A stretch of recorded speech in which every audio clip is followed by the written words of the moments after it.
1 p.m., Tuesday, February 14th, 2023, and we wish a happy Valentine's to everyone. Meetings of the Municipal Council are being held in hybrid fashion. That is, members of the public can view council meetings on YouTube and Facebook, or they may attend in person at Provo City Hall. I remind participants to limit side conversations and noise when not speaking to minimize potential for background noises and conversations to be picked up, recorded, and broadcast. We welcome Councillor Handley, Councillor Hoban, myself, Councillor McKay, Councillor Ellsworth, and Councillor Shipley. And Councillor Fillmore is excused, and Rachel Whipple, and we expect them later. We also welcome Wayne. His last name is just blanking me. Parker. Hello, Wayne Parker. And our Executive Director, Justin. And that is all for so far. The opening prayer will be given by Doug Robbins.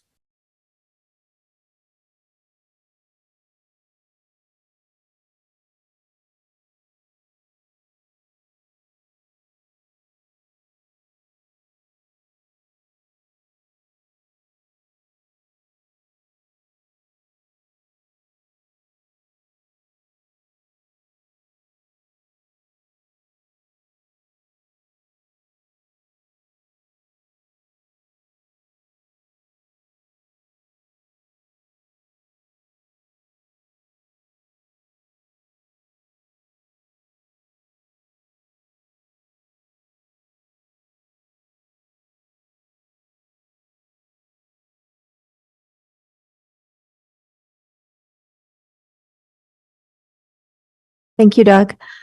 Although we'd also like to recognize that Mayor Michelle Kafusi has come. Although this is a public meeting, only the presenters and those invited by the council may speak or ask questions unless otherwise invited by the chair. Please wait to speak until called on by the council chair. It is proposed that we approve the following minutes: January 17th, 2023 work meeting, January 31st, 2023 work meeting, January 17th, 2023 council meeting, and January 31st, 2023 council meeting. Are there any objections or requested changes? I'm not seeing any. Are there any objections? Okay. Seeing no objection, I declare the minutes approved by unanimous consent. First off, we're going to have a discussion regarding tree management policies in the city. I'd also like to recognize that our legal counsel, Brian, has joined the meeting.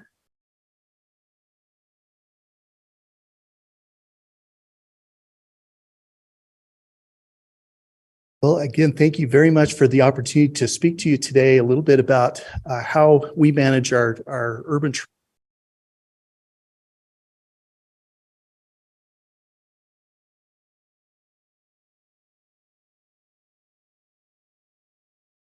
We often refer to our urban forest as a community forest because it really is a partnership.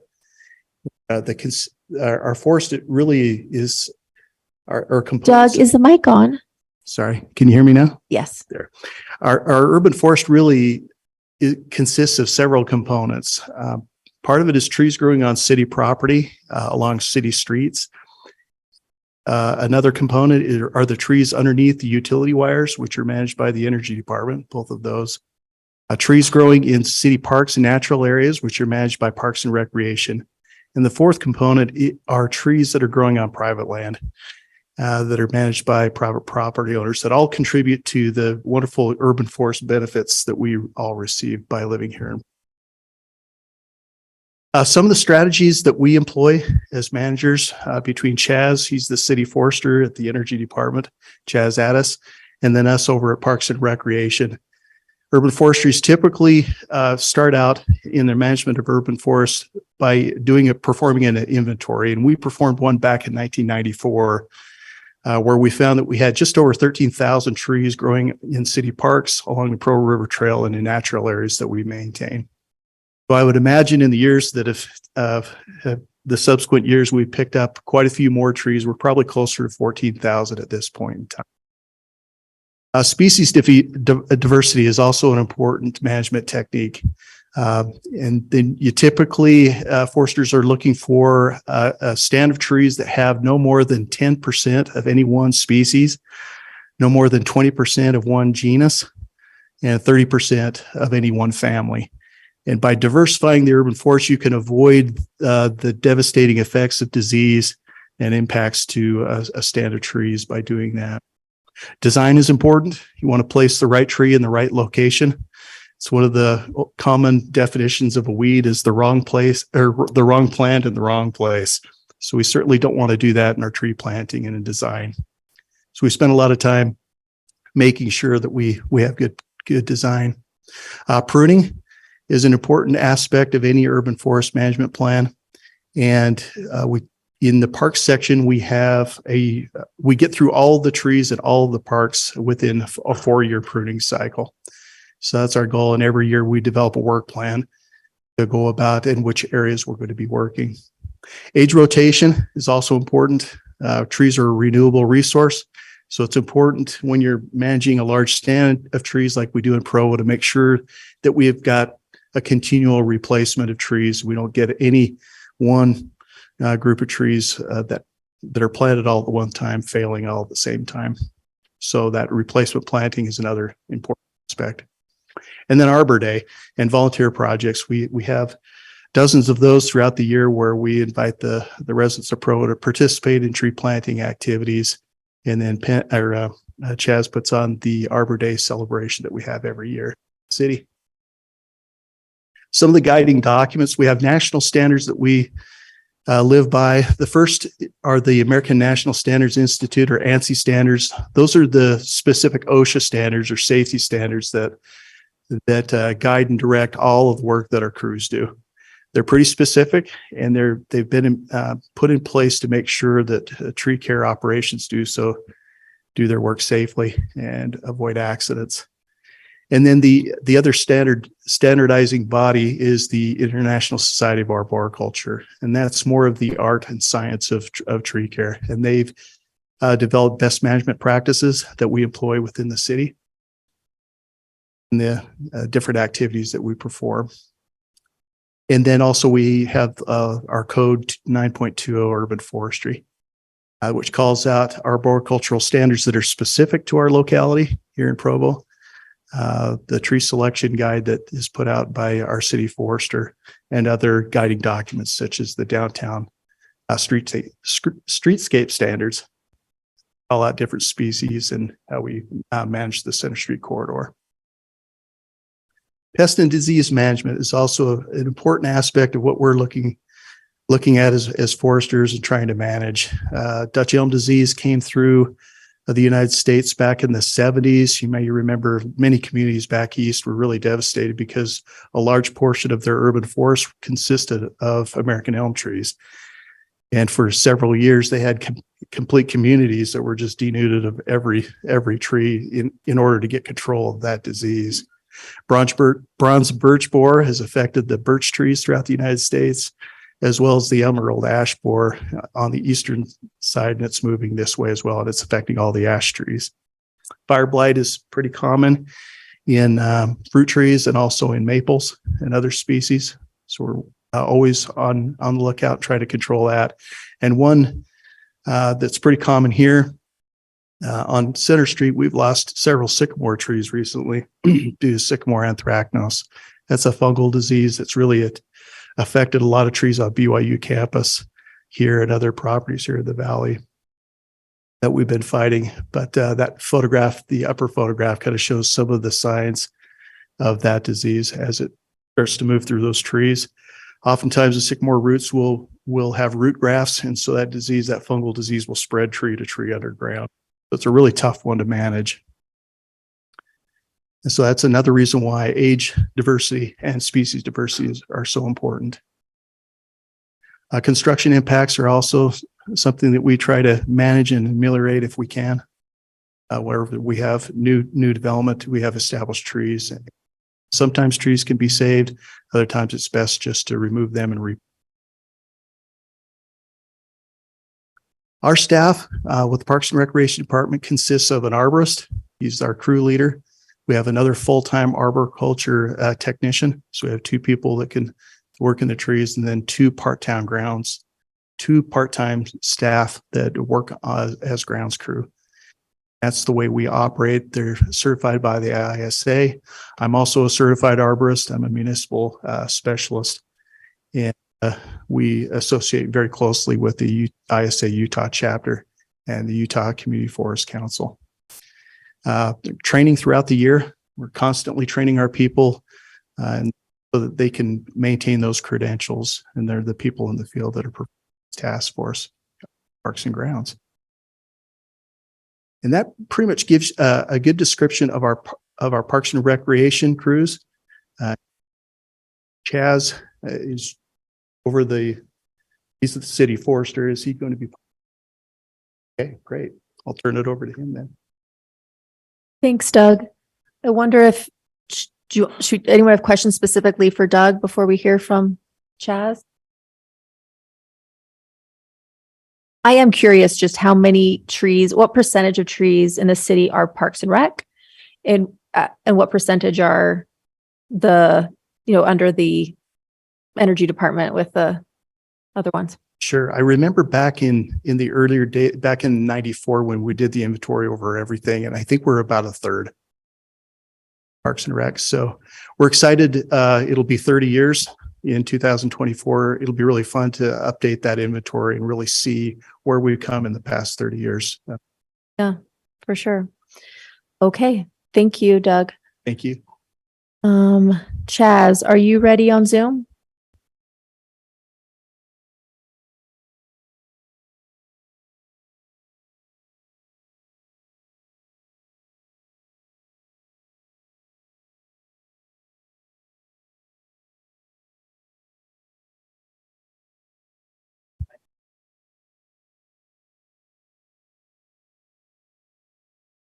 No problem. I see he's not in his picture here on Zoom anymore. He's disappeared.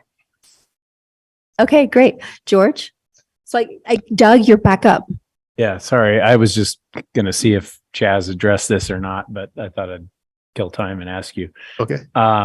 Some time ago, I can't remember if you were in the meeting, but I know Chaz, we met with citizens to talk about some concerns about mature trees and do we need policy in the city that protects them?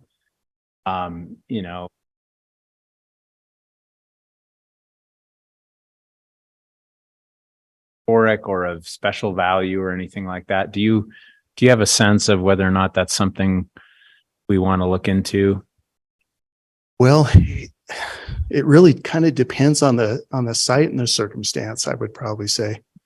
There are certain locations where you've got enough space to really keep a large specimen tree, in place. A good example of that might be that large tabletop American elm just south of the county building.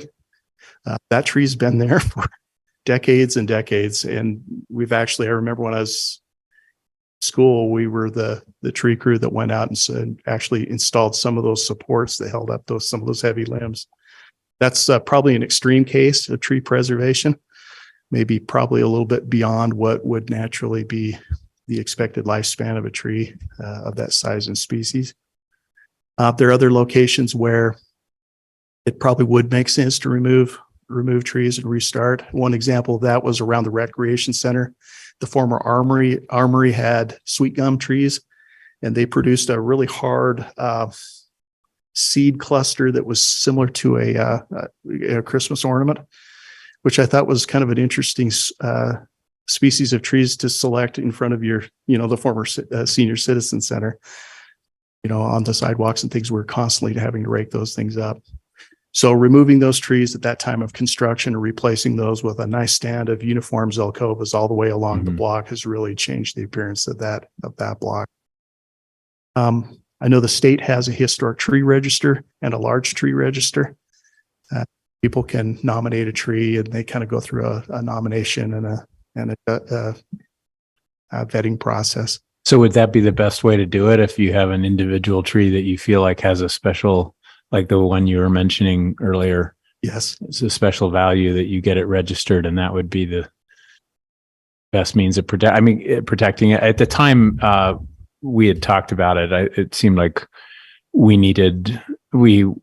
of course, I think at the time I thought the sustainability plan was right around the corner, and it was a full year later than it's projected. So, but at the time I felt like we should wait and look at our tree goals and have a sense of what our overall plans are for the city with regard to tree canopy, and then we could incorporate some elements if we deem necessary. But is it, in your opinion, are you saying you don't think it's necessary for any special city ordinance along those lines? I wouldn't, and I think because I think the state's already covered it with those two programs. I think they're established right now, and I think Provo has at least a dozen that are on. When you say two programs, which the big tree register. Uh-huh. So that's the largest tree of a certain species, and the other one is the historic tree. Historic register. and big. Okay. Good to know. Thanks. Okay, thank you, Doug. Chaz. We're now going to hear from Chaz Addis, the city forester of Provo. Guys, thought I was on Zoom, so I rushed over here. I think I'm still on Zoom, probably. Yeah, I'm My looking at your office. empty office. Yeah.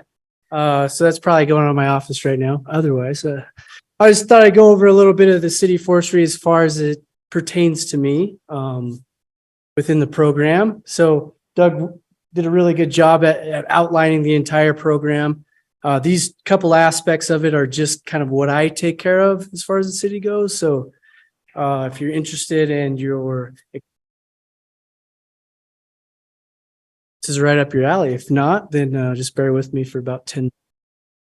Get through this quickly with you guys. So introduction, my name is Chaz Addis. I'm the city forester here, Provo. Been city forester for almost 7 years now.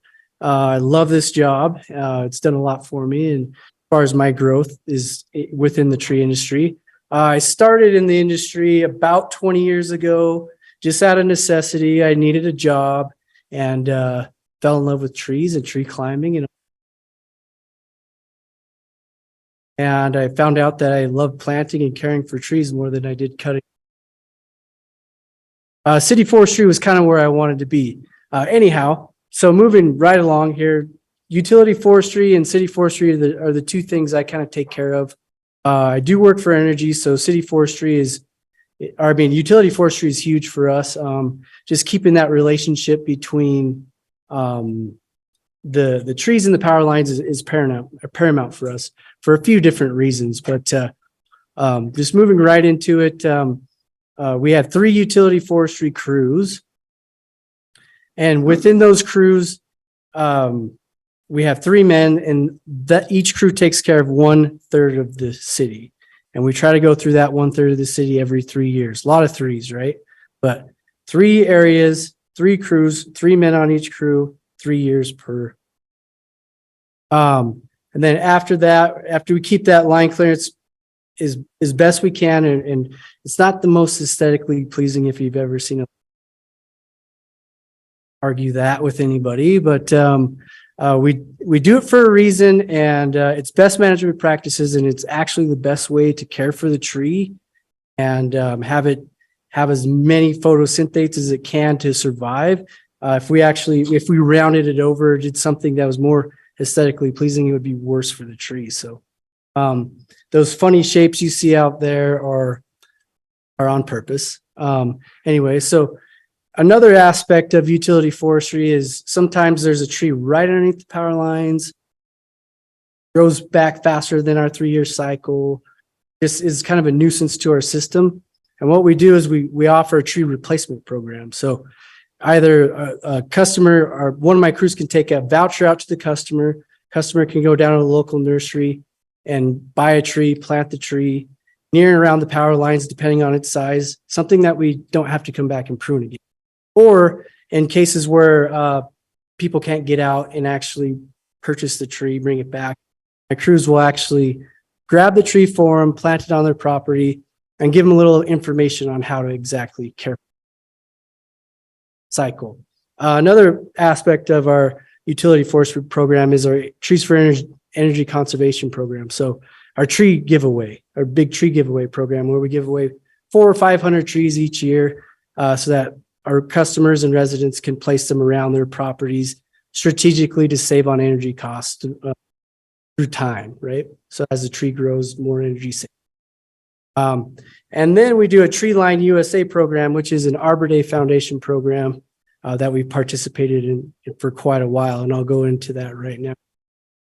A few aspects of that, a few different qualification aspects of that we need to follow. We need to follow quality tree care. So we need to do the best management practices. We need to stay up on all those as best we can. We need to have annual worker training on best management practices and on safety and that sort of thing. We need to keep tree planting and education materials on hand and make sure that our guys know the best management practices for those situations to give out to the public. We need a tree-based energy conservation plan, which the tree giveaway is part of that. We give out not only trees, but a lot of information during that day. And we try to keep all those lines of communication open throughout the year, not just during that one day or one time of year. And then we do an Arbor Day observance, which we actually do in conjunction with our city forestry crew as well.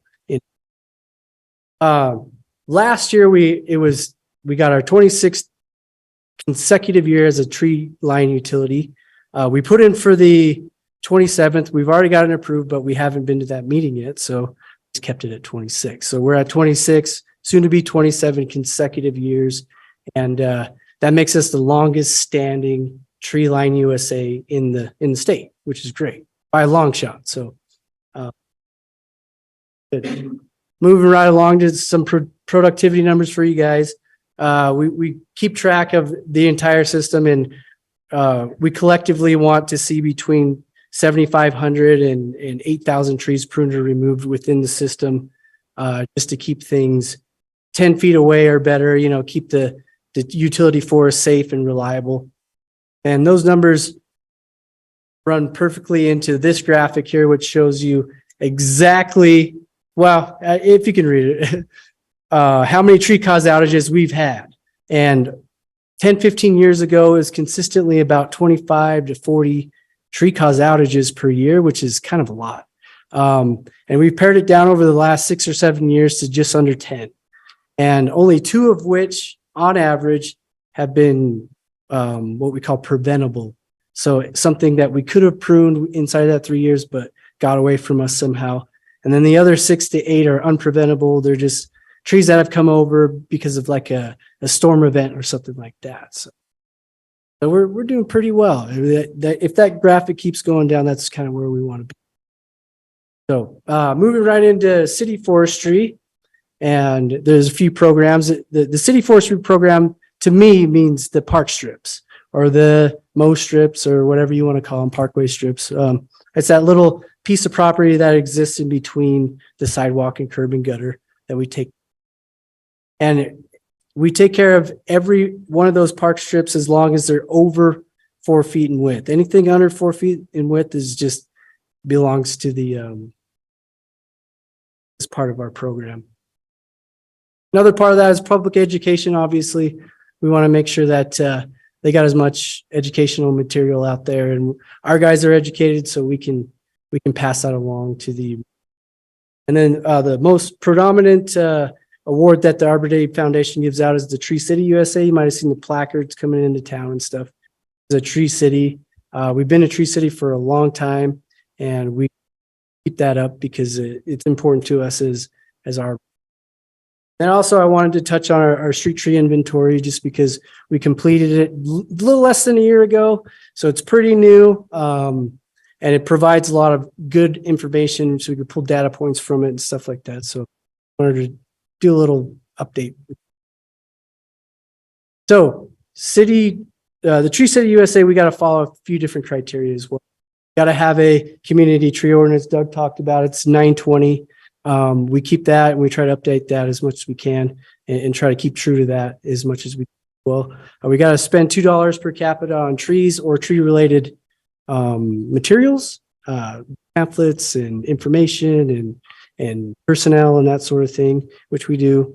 And then we have to hold an Arbor Day observance and have a signed proclamation from the mayor, which she's every year. kept up on that enough to be last year, the 38th, we put in the stuff and we got it all lined up to do our 39th year as a Tree City USA. So that's wonderful for us. We're happy to have that. We'll probably do just something special, I'm hoping, for our 40th year as a Tree City USA. Plant a few more trees, maybe get in touch with a couple of the elementary schools or something like that to just kind of commemorate 40 years. But anyhow, the street tree inventory, this is kind of really exciting for me anyway, because knowing what we actually have in our system and being able to pull data from the system is huge, because we can say, hey, we have all these trees in the inventory. We have all these trees in the city, but what do they do for us? And we use different programs like iTree, and there's a few different programs throughout the industry that we use to pull these data points from. And with the Energy Board, I put a few more of these in there, but I took some of them out of this presentation just to keep it short. So the most important one, and the one that grabs the most attention most of the time, is carbon sequestration numbers, right? So how much carbon is actually pulled out of the air because of our system. And one tree on average pulls about 65 cars worth of carbon emissions out of the air during its lifetime, which means that Provo Street Tree Inventory sequesters about 1,300 cars worth of carbon emissions annually, which, you know, if you look around, 1,300 cars, you think, oh, it's not that much, but it actually does something for us, and it cleans the air where we are. If you juxtapose that against somewhere like Saratoga Springs or something that doesn't have any mature trees, you're not looking at very much carbon sequestration numbers, and that carbon kind of sits over the city there, where ours is kind of being displaced by trees, which is really kind of a cool aspect of tree inventory. And then just going into a few pictures here, this is kind of the feel good part of it.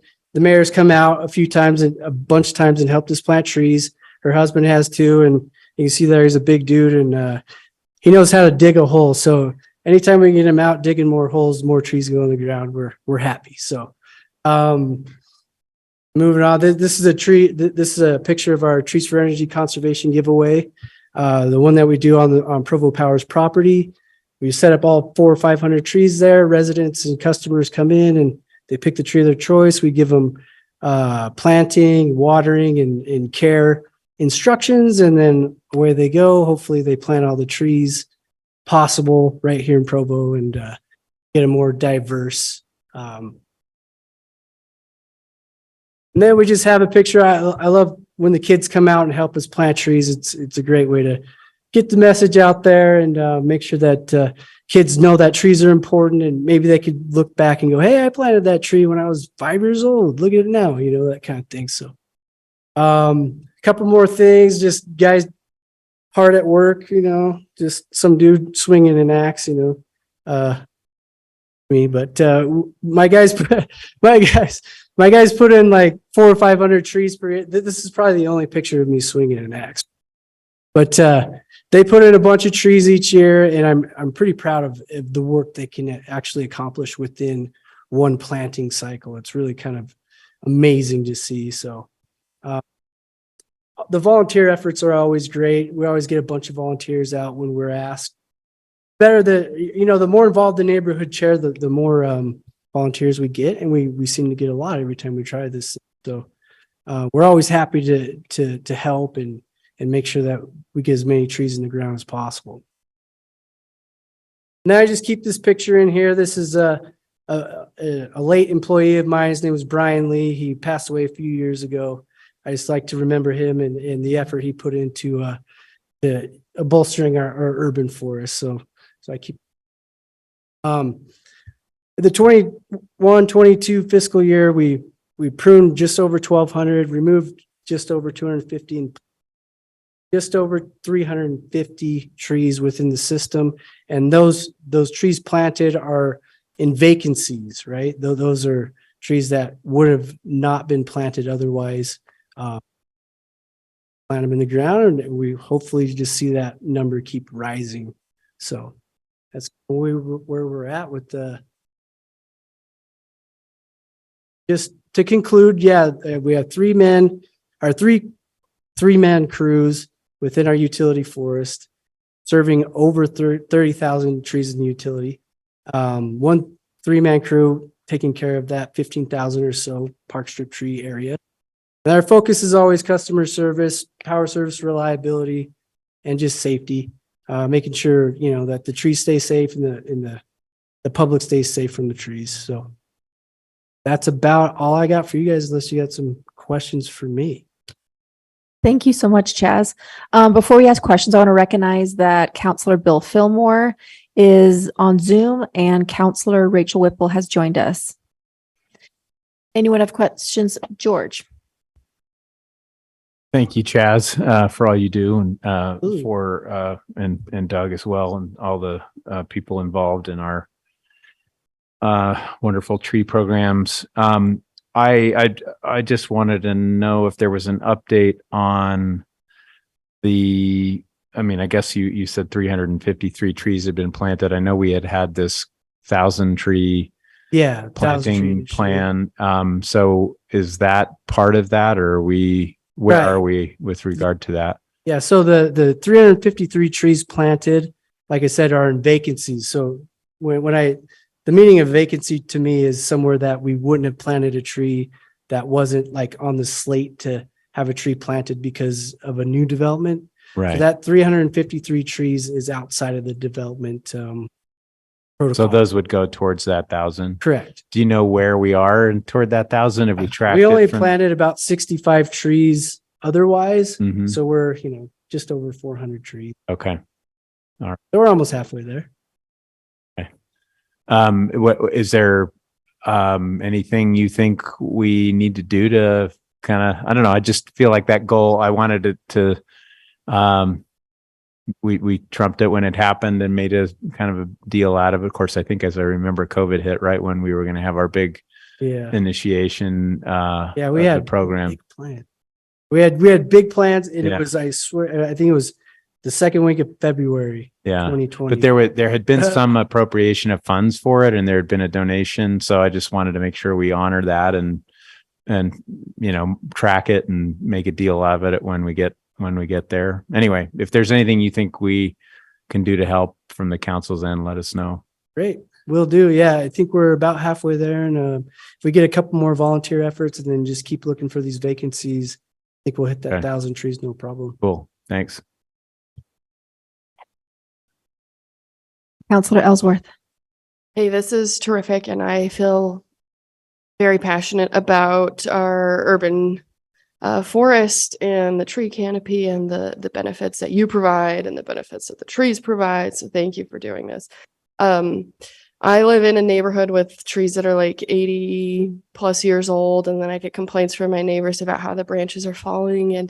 And one day, this was my own experience, and I'm not asking you to prioritize my street. That's not the point. But one day when I submitted a 311 request on behalf of my neighbors, I got a response back that said, item completed, right? Or request completed for tree trimming. And I think it was maybe an automated response or somewhere between the power department and 311 that was checked off, even though it probably just went to the bottom of a queue, which is fine that it's in the queue. The issue is what we're communicating with citizens when we say we've completed something that hasn't been completed. And so I typed back and said, this hasn't been completed. And they said, yeah, we know it's in the queue or something like that. Right. So there's not, there's some kind of communication breakdown when we're, I don't know. Again, I don't know if it's Provo Power or 311 or who's managing that, but there's some kind of communication breakdown when we're telling citizens that it's done when it's not done. And then we're kind of losing trust in the city and our efforts and abilities to complete that. So are there solutions that we can find to something like that? Yeah, I think within POB or whatever we move to, whatever platform we move to, maybe we can put in something that's like in progress, right? Okay. Because once I look at it and I get that to my crew, I basically, when I pass it along to the crew level, I think it basically closes it out. Oh. And there's really no in progress tab for those. But I go out and I look at each request myself, and then I dispatch them to each one of my crew. Gotcha. And when I do that, like that one probably in specific, I give to my street tree crew, Uh-huh. and that goes on his list to prune. And he should be putting that on his list, prioritizing that as far as it goes. But a lot of times if we have big dead removals or something, that'll take priority, and then just pruning will follow. Right. Gotcha. But yeah, I think whatever platform we move to, whether it's Kayenta or whatever the case may be, maybe we put an in progress tab so that people don't think, well, what do you Yeah. mean? What do you mean you guys finished it? You guys Right, didn't that's do the anything. concern. So yeah, I can understand the perception there at least. Okay, thank you. Yeah, that was great. And then I'm also curious if we have standards. I'm sure it's in the code. Are there trees that we don't allow to be planted in the park strip?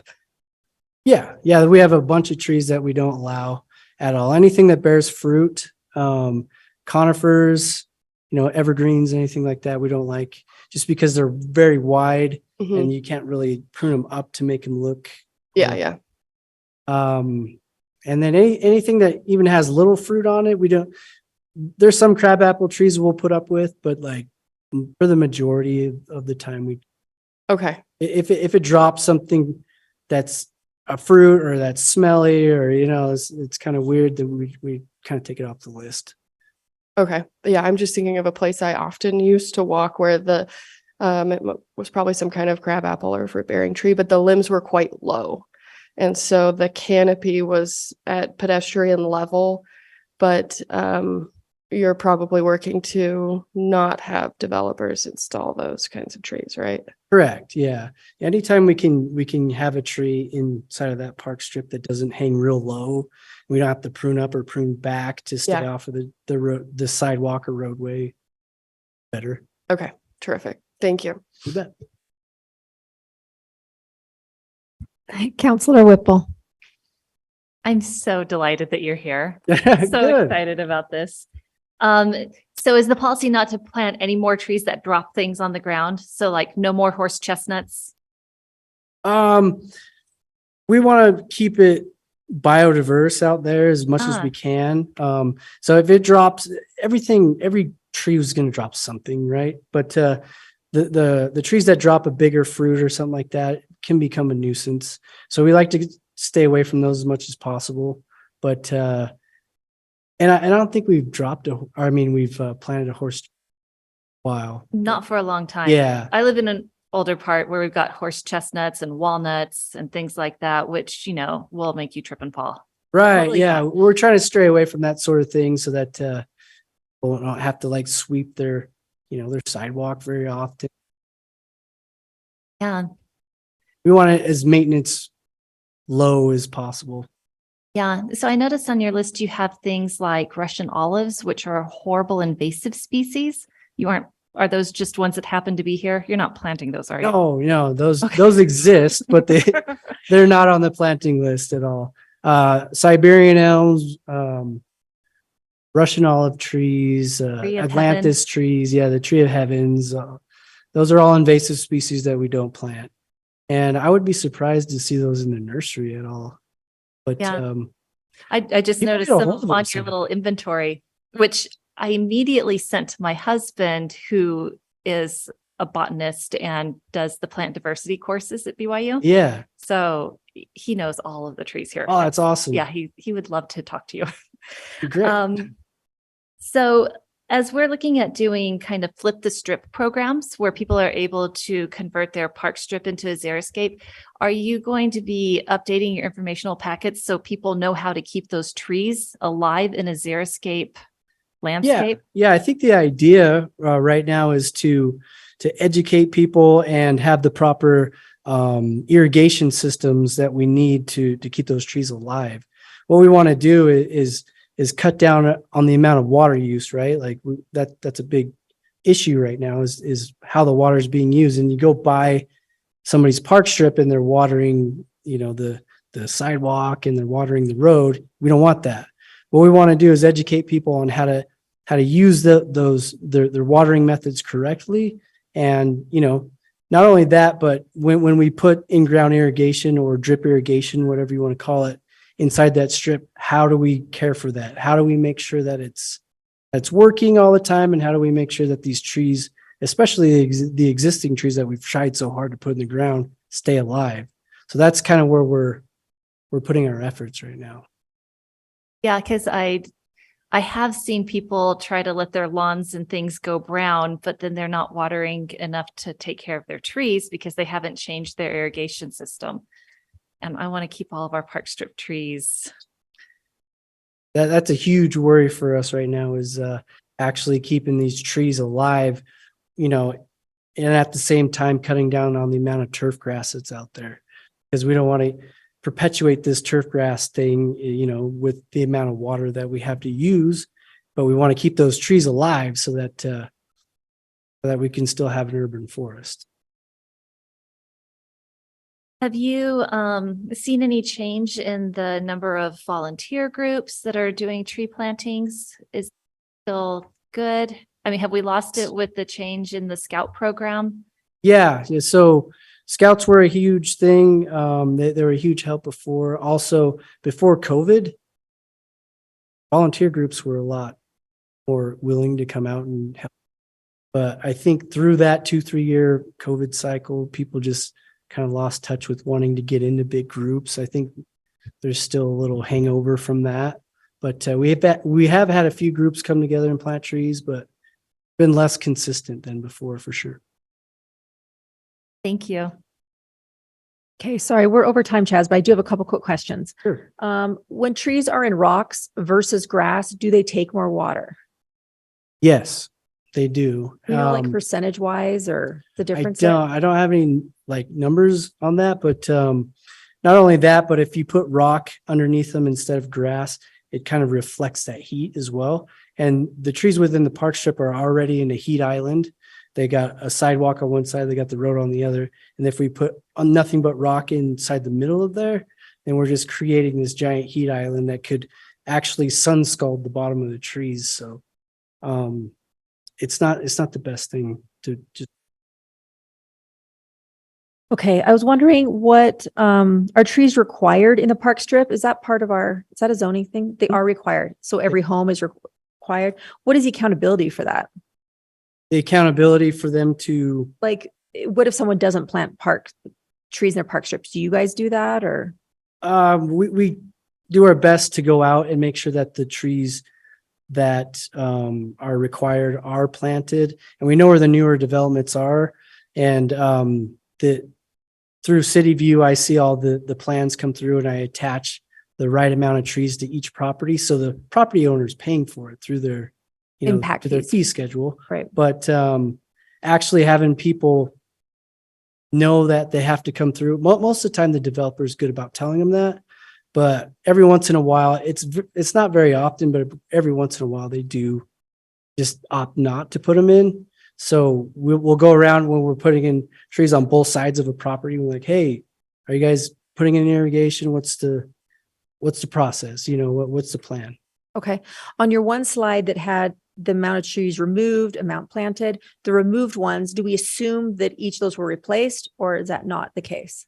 Yes. Yeah. For the majority, they are replaced unless there's not irrigation into that park strip. Then we figure they're probably the chances are that if we plant a new tree, they're probably not going to be watered unless we have some really good buy-in from that resident. Okay. I think this is my final question. The car emissions, one car, is that one tree for the life of the tree? Or for the one? life? Yeah. For the life. Okay. I thought it was per year, so I made a mistake on that. Okay. Thank I you. did at first too, actually. When I put the numbers together, I was like, whoa, 65 cars a year. That means we wouldn't have any emissions. So we kind of readjusted that a little bit. Like, it didn't make sense. Yeah. I had a citizen call my bluff. Okay. All righty. Well, thank you so much, Hey. Chaz. Thanks. All right, number 2, a presentation of the annual sustainability report for 2022. This will be presented by Don Jarvis, the mayor's sustainability advisor. Every year, Provo Sustainability Advisor John Jarvis updates the council with the sustainability efforts and successes from the year before. Welcome, Don. Thank you. Little scheduling error. We probably should have gone before the last report, because I invited Travis Ball to come help with this, and he has to go at 2:00. So if there's any question, I'll try to do this first section quickly, and then if you have some questions that relate to Travis on. Yeah, we're kind of running a little bit behind. So we have about 15 minutes. You might go over, of course, because we told you 25, but just letting you know we're running a little behind. Today marks almost exactly 12 years since Mayor Curtis asked me to serve as his sustainability advisor and chair the sustainability committee. And nothing we've done would have been possible without the administration, without people like Chaz and Parks Commission. But I'd like to mention right now that I'm not going to go through everything that's in the report. We're going to just briefly mention what we did in 2022 and some mention of the many people who helped us. Going to outline plans for 2023 and receive your suggestions for our work next year. Our main emphasis for this year and for the last couple of years has been to electrify everything. And that makes a lot of sense. We're following the mayor's example with keeping we have our all-electric, non-polluting city hall. We'd like to have more structures and more use of non-polluting, energy-efficient electricity used, and a little less of fossil fuels. And we have a green exchange. Travis has put out about $88,961 to residents to encourage them to change their gas tools for electric. He's put out $11,500 in rebates for heat pumps, including one to me, and where he's planning to do water heater rebates. And then he also has smart meters that allow reduced nighttime rates for EV owners. Do you have any questions for Travis before he has to leave?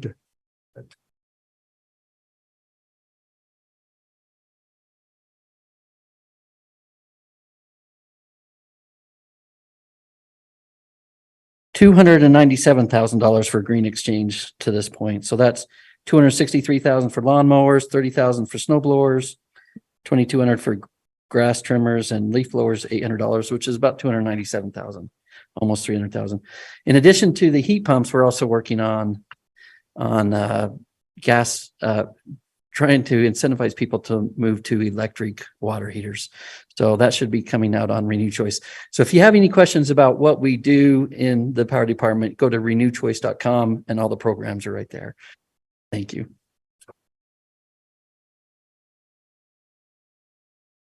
Any questions for Travis? Thank you, Travis. I keep telling Travis he needs to count me as his sales committee. One of our main goals is to cover Travis's fixed costs and increase the number of people using electricity so that he has more leeway.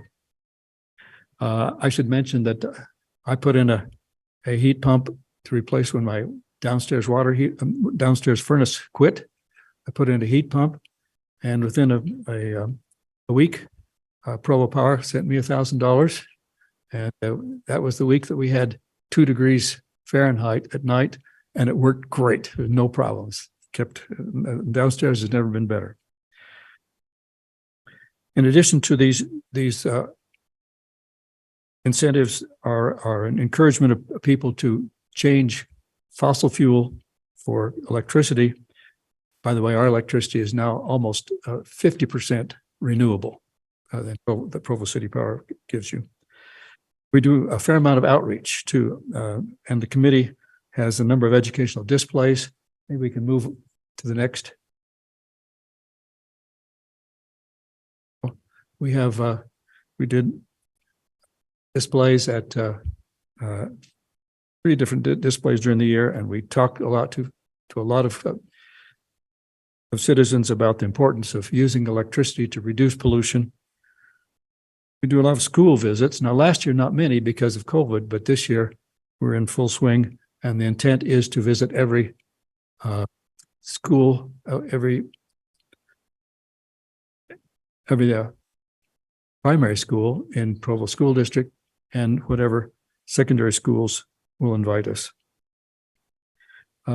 We also appreciate the work of Hannah Salsel, who is here too, and her leadership on the general plan, the water management with Public Works, the 1,000 Trees Project, and public outreach with Provo's expert public information officer, Nicole Martin, getting the word out to the public as to what we're trying to do.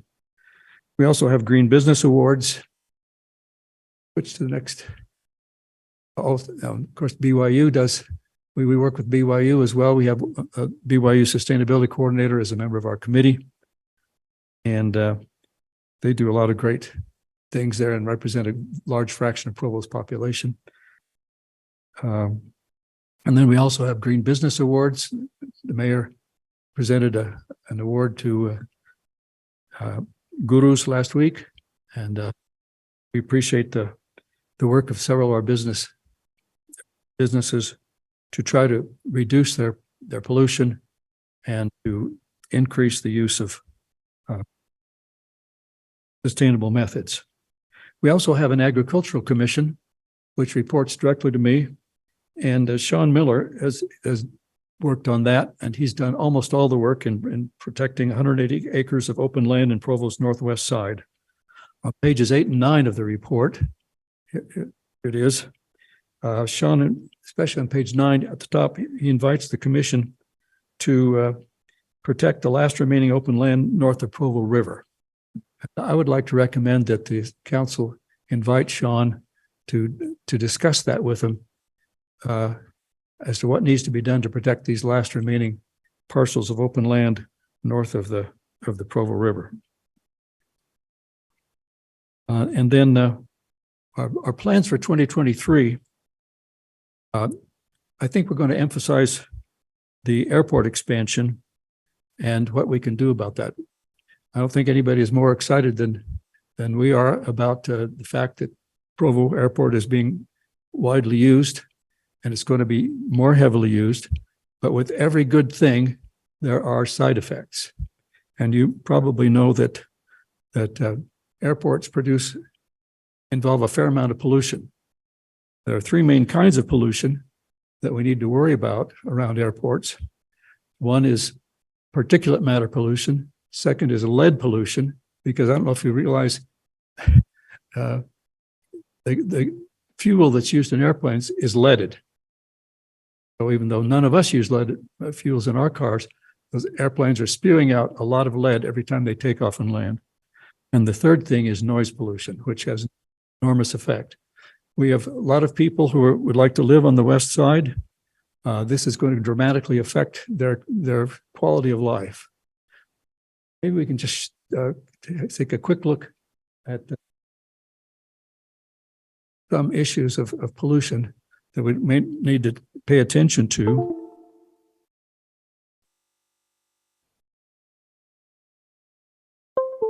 Okay. There's been a lot of studies indicating that pollution at airports dramatically affects the health of people who live near it.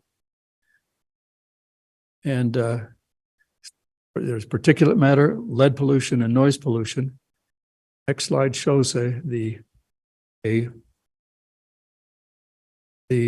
area near Los Angeles International Airport that is affected by airport pollution up to and over 10 miles away. And this particulate matter has effect. If you look at the next slide, not only does it affect breathing, there's indications that pregnant women exposed to the high levels of ultrafine particles from LAX they're 14% more likely to have preterm birth than those exposed to lower levels. That's only one of many problems from particulate pollution. I have a quick question on that. So I believe LAX has a lot more flights than we do. Yes, of course. Thank heavens. And different kind of planes as well. So how do those two factors help us know what kind of effects we could expect with our current planes and our current capacity or our projected capacity if we get another expansion? That's a great question. It's a great deal of difference in how much pollution airplanes produce and how much noise they produce. The best is electric airplanes. Now, you may think electric airplanes, nobody has electric airplanes. Well, they're being produced all over the world now, and Sweden is producing lots. And in 2040, after 2040, Norway is not going to allow any flights within the country of Norway that are not electric. And they're being produced in Boston and in Denver and in Slovenia, and they will dramatically reduce the amount of pollution, and they cost a lot less. They're especially good for training planes. UVU is interested in electric airplanes for their training program, partly because it dramatically cut the costs of training a pilot. And the other thing that it will do is it dramatically reduces the pollution, because right now, of course, they're battery operated, and they don't have a long range. However, many planes are being produced that would be suitable for regional use. So if we encourage the airport to use electric airplanes for regional flights to Boise, Las Vegas, places like that, we could cut down a lot of our local flights. And then we'll just have to encourage our airlines that fly longer flights to use the most efficient and quietest and least polluting planes that they can find. Thank you, Don. We have I want to leave some time for questions. We have about another minute for you. Yeah, that's all I have to, except another thing, we're going to be working on stretch codes, and you've been working on that too, to incentivize more energy efficient standards than state standards require. And we're encouraging grant hunting within the city, so that we make use of all the federal money that's floating around. Questions? Thank you. Yeah. Any questions for Mr. Jarvis? I don't have a question for Mr. Jarvis, but I have a request of the council to, I would really think it would be important for Sean Miller to come and present to us, because he has been in conversation with some landowners. And I know that not too long ago, when we had a presentation about the west side, that sort of coordinating what city staff are aware of and what Sean is working on, there was a gap.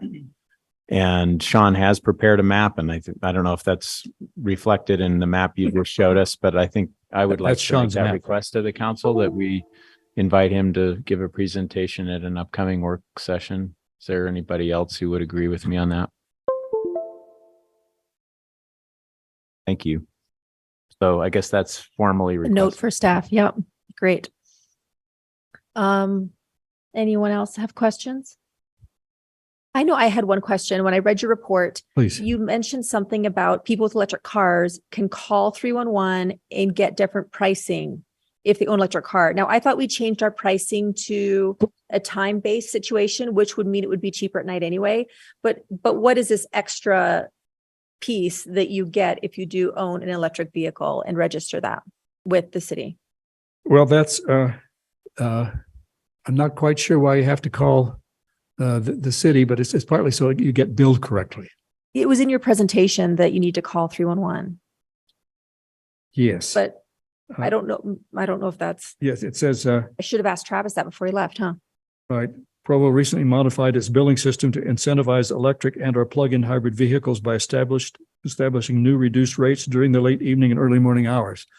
Well, it's already in place, right? It's just the It's in system we place. have. But to make sure they get billed correctly, they have to call 311. That's what I don't understand. Why wouldn't the billing be all the same for everybody? Okay.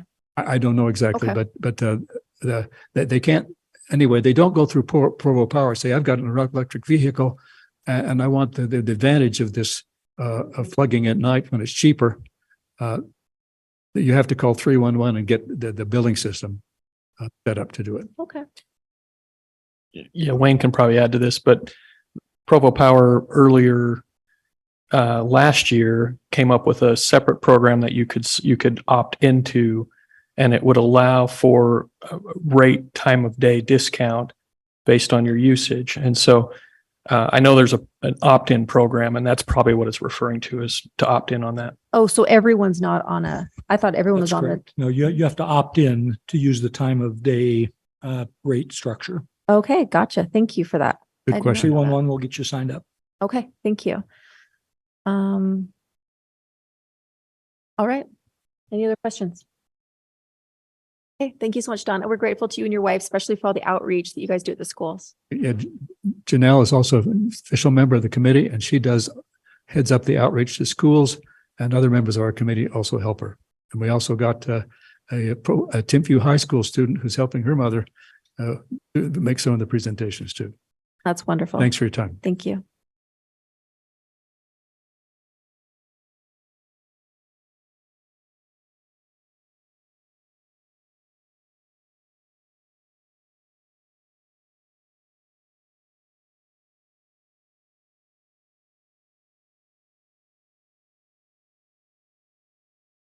Sorry, I forgot I'm supposed to do something. All right. Well, now we'll hear a resolution accepting or denying an annexation petition for further consideration for the Scotty dog annexation. About 10 minutes presented by Brandon Larson, the planning supervisor. Thank you, Council. Just really quickly, this the Scotty dog annexation proposal is just a proposal to bring in approximately 106 acres just south of the Timpanogos Golf Club. It is so what I'm going to do is I'm just going to briefly explain the site, talk a little bit about the reason for this, and then explain the process. So as you can see, 106 acres south of the golf course. The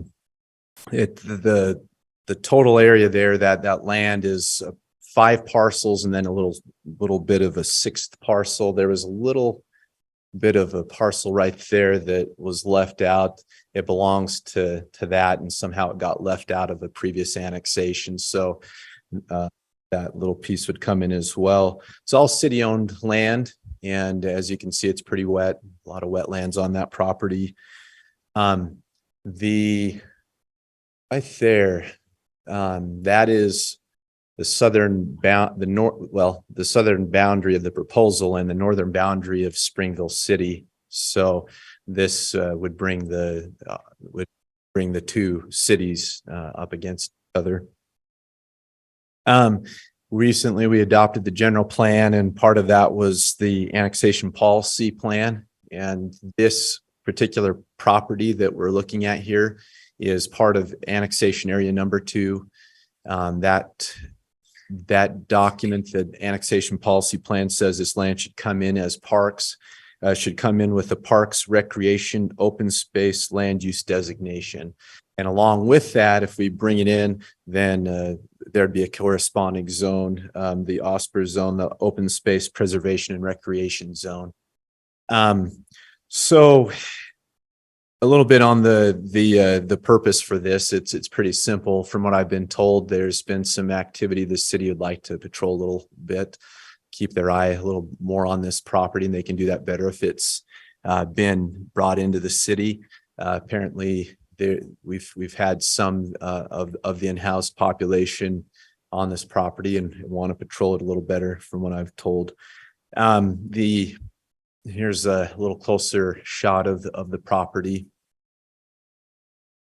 and the annexation plat, which was prepared by our city surveyor, Chad Hill.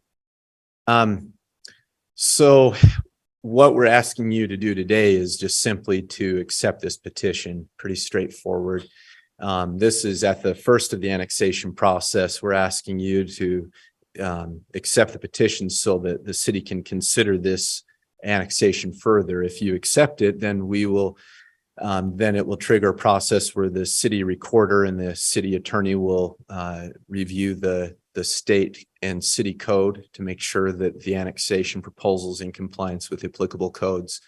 If it's in compliance, then the city recorder will certify the annexation, certify the petition, and then staff work with the city council office will do a lot of noticing. There's a lot of noticing involved in an application like this. And then we'll get it over to the Planning Commission for a public hearing and recommendation, and then back to you for a public hearing and final decision. Choose at that point to adopt an ordinance to approve the annexation. We'll get over to the Lieutenant Governor's office for certification and record the plat, and hope to get that done by May, first part of May, hopefully. Again, this is just a single owner application, so I'm not anticipating any, sometimes we see protests, and one property owner not sure that we're going to get too many protests. So should be hopefully a pretty straightforward process. I laid this out in project management software because there's so many steps in this, and there's like 50 separate little steps that this thing has to go through. So I've tried to outline it well to make sure we don't have any bumps that kick us that would delay the process. But that's just kind of a nutshell of what's going on with this one. So if you have any questions, I'm here to. Great. Thanks, Brandon. Can we just clarify two things? Who Yes. owns the property currently, and what zone is it currently? It's currently it's Provo City land, and it is in the county. So it is a part of it is in the county's manufacturing zone. I believe the eastern portion of this is in their I-1 zone, and then I believe this is agricultural. So it's kind of got split zoning, right? Okay. Excellent. Thank you. Anyone have a question for Brandon? All right. They're taking it easy on you. Thank you. Thank you. All right. Next will be discussion regarding supplementary supplementary housing audit.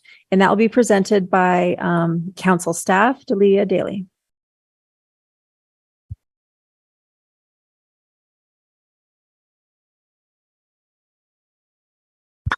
Hi, Council. So I'm going to be showing a lot of maps and it's kind of interactive. So if it's okay with you, I'm just going to stay at this desk. Whatever works best for you. Okay, great. Thank you.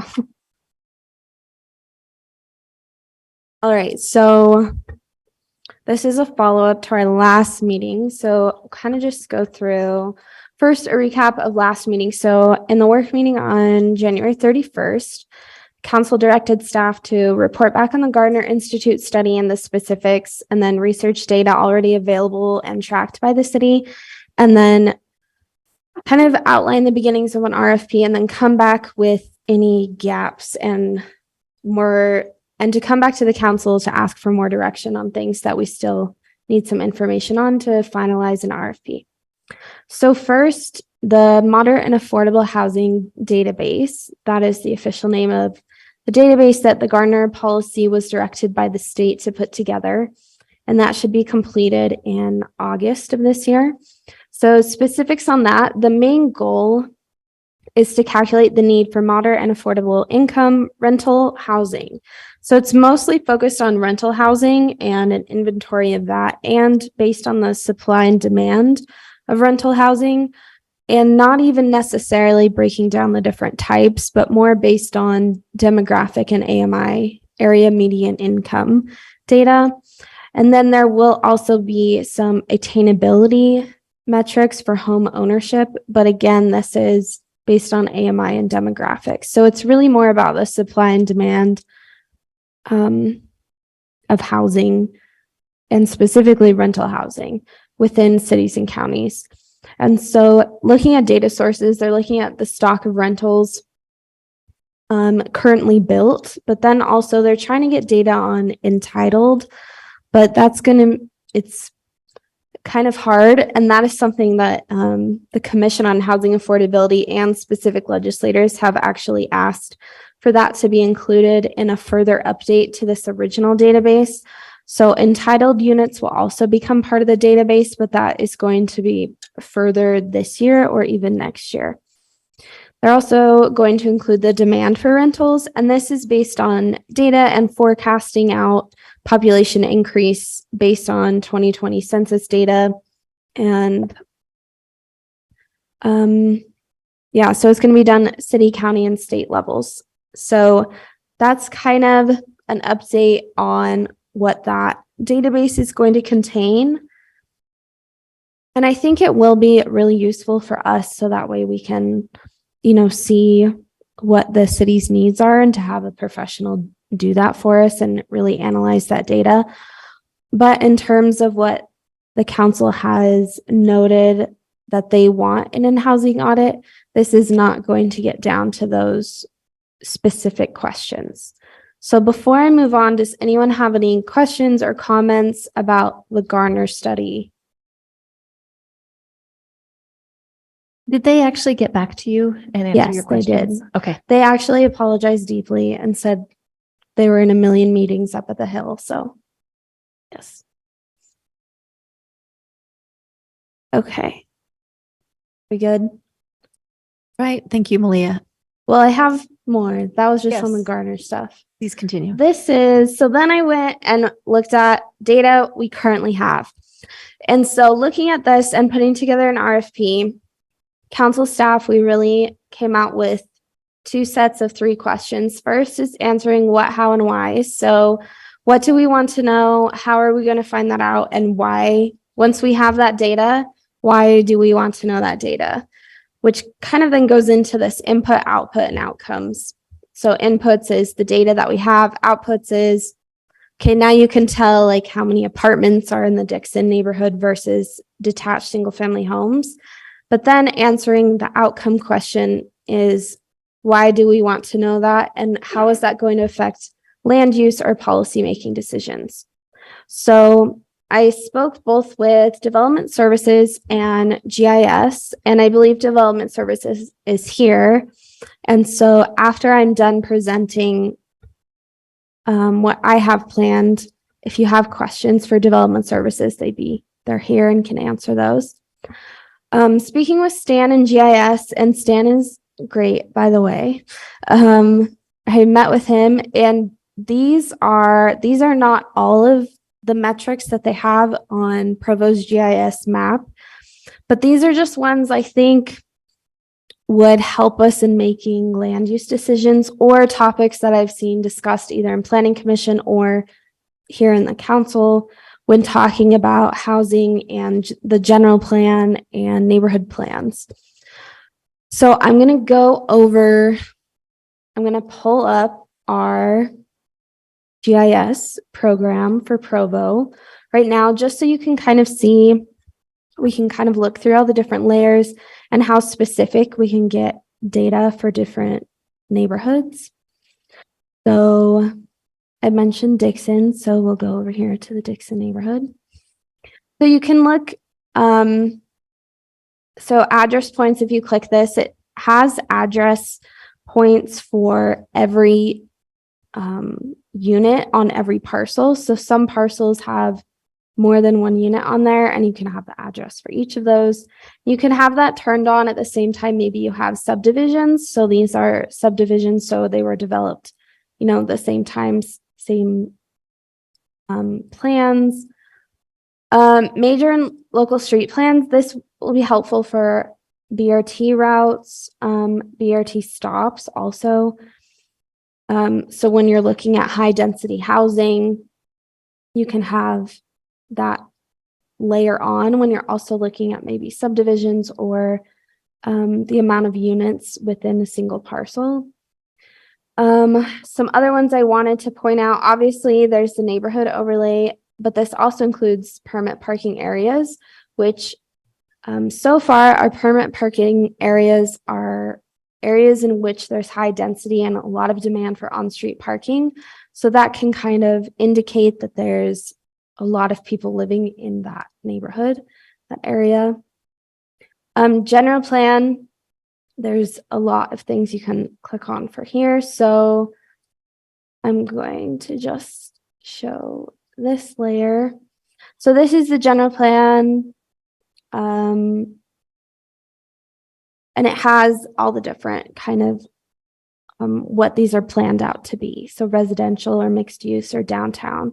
And you can turn on this at the same time that you would do like BRT zones. So that's kind of helpful. There's one more I wanted to show, zoning. Oh, rezones, you can see historical rezones. So where we have changed rezones from original zoning into something different. And parcel data. This is data taken, and I'm talking to Stan, the parcel data actually gets updated every single day.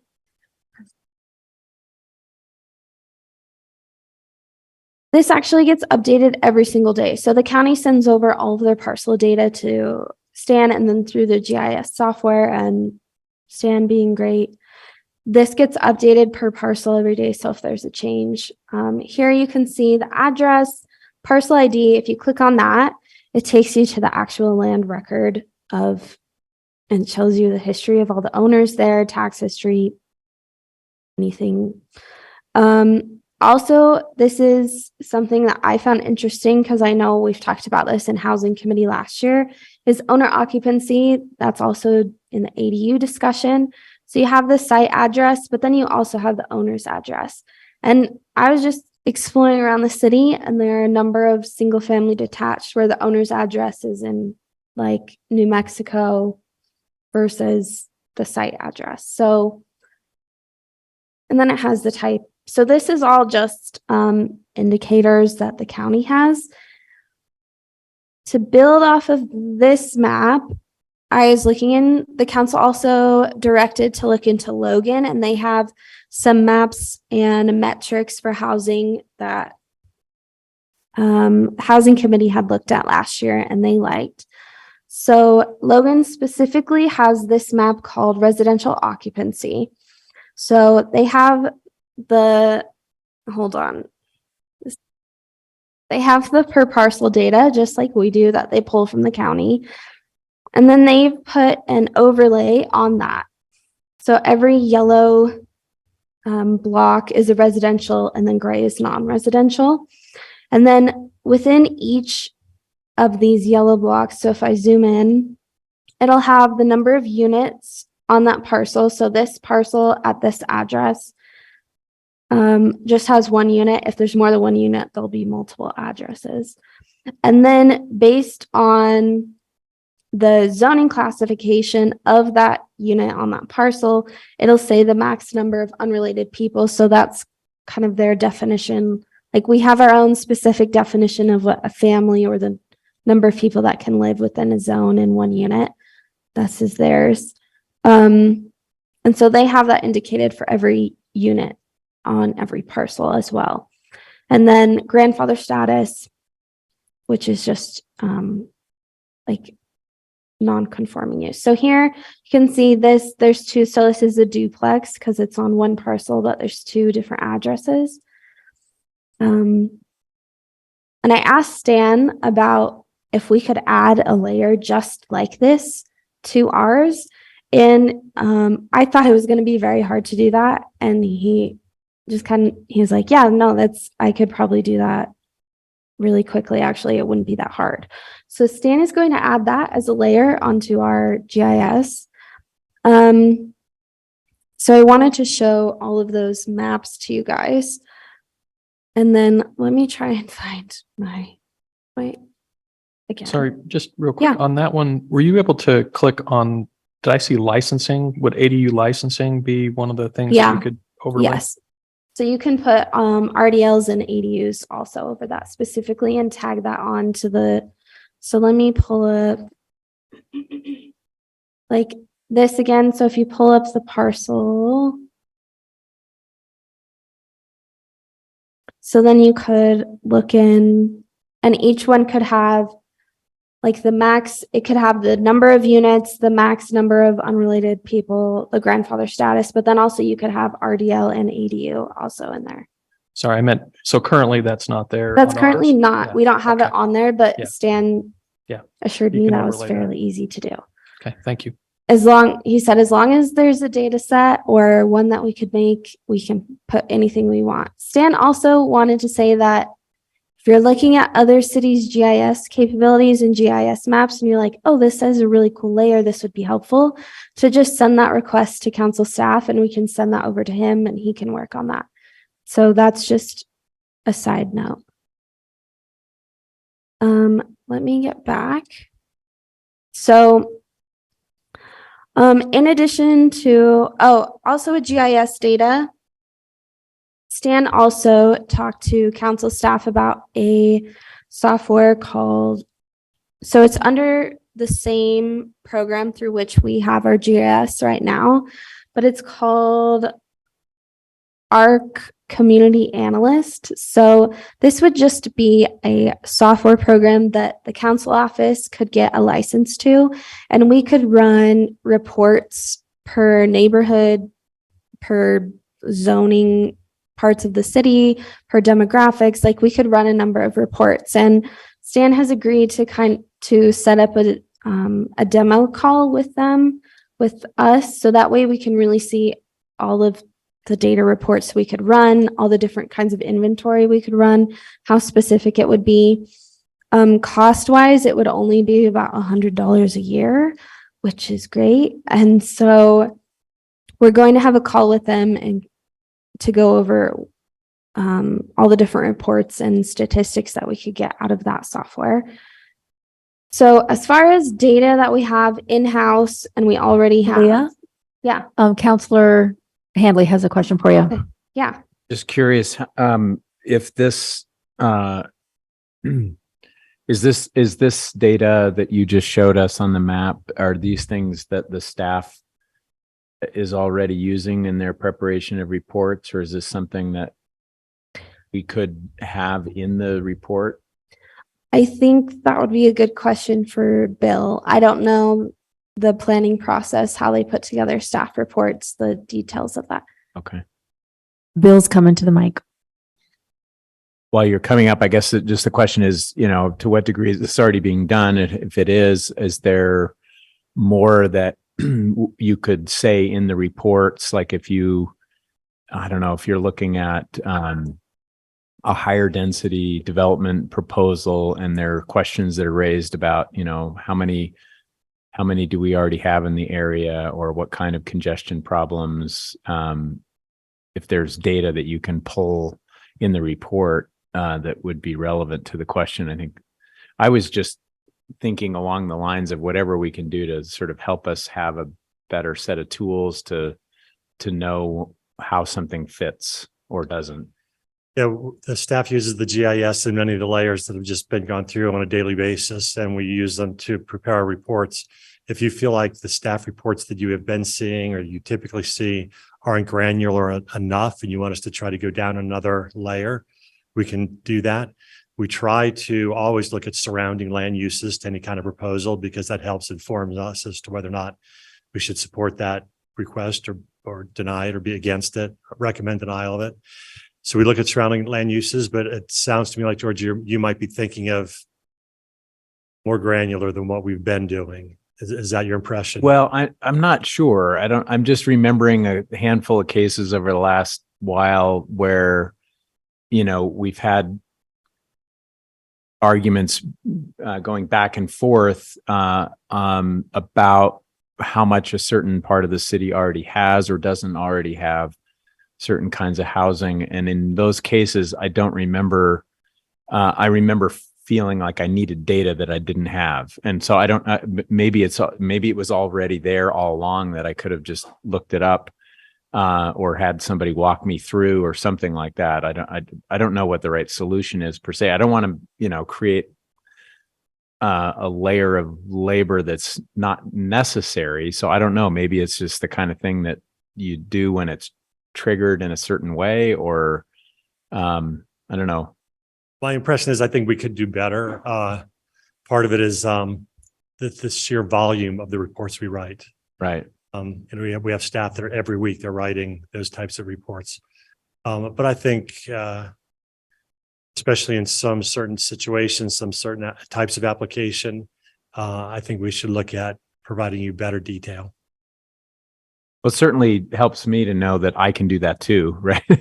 I just don't always have the confidence that I have the broadest context to understand what I'm looking at, but I'm really grateful to kind of be walked through some of that, because I've not taken I've not used it as a tool. When I'm looking at what's in the packet, I can now go in. I mean, I've sometimes go on Google Earth and look at it, or I try to drive to the place and look at it, but this is an added tool for us as well. So, And then we frequently go to the counties. You saw Malia point out the, you can click on the county parcel number that takes you to the county's data in terms of ownership history, tax history, all those things. We use this layer a lot. Thanks, George. I agree with you. I see what you're saying. And it would be handy to know if we're getting rid of an apartment complex, but it's single family homes, what percentage of the area is single family homes or apartment complexes? Like what, just getting a better idea of what's in the area. Okay, Malia, are you still going? One more slide. That's it. So now just looking, this is the third thing that the council directed staff to come back with, and that's an RFP needs and what that would look like. So again, just asking the questions when we go into draft an RFP is what, and those are the questions looking to be answered. And a number of counselors submitted questions last week to kind of help make sure that staff knows what direction you guys want to go in and what data you think we need more of, and then how is answering those questions. And if some questions that were submitted would be very time intensive, well, some I was able to find the answers to after just talking to Stan and seeing all the data capabilities that we already have.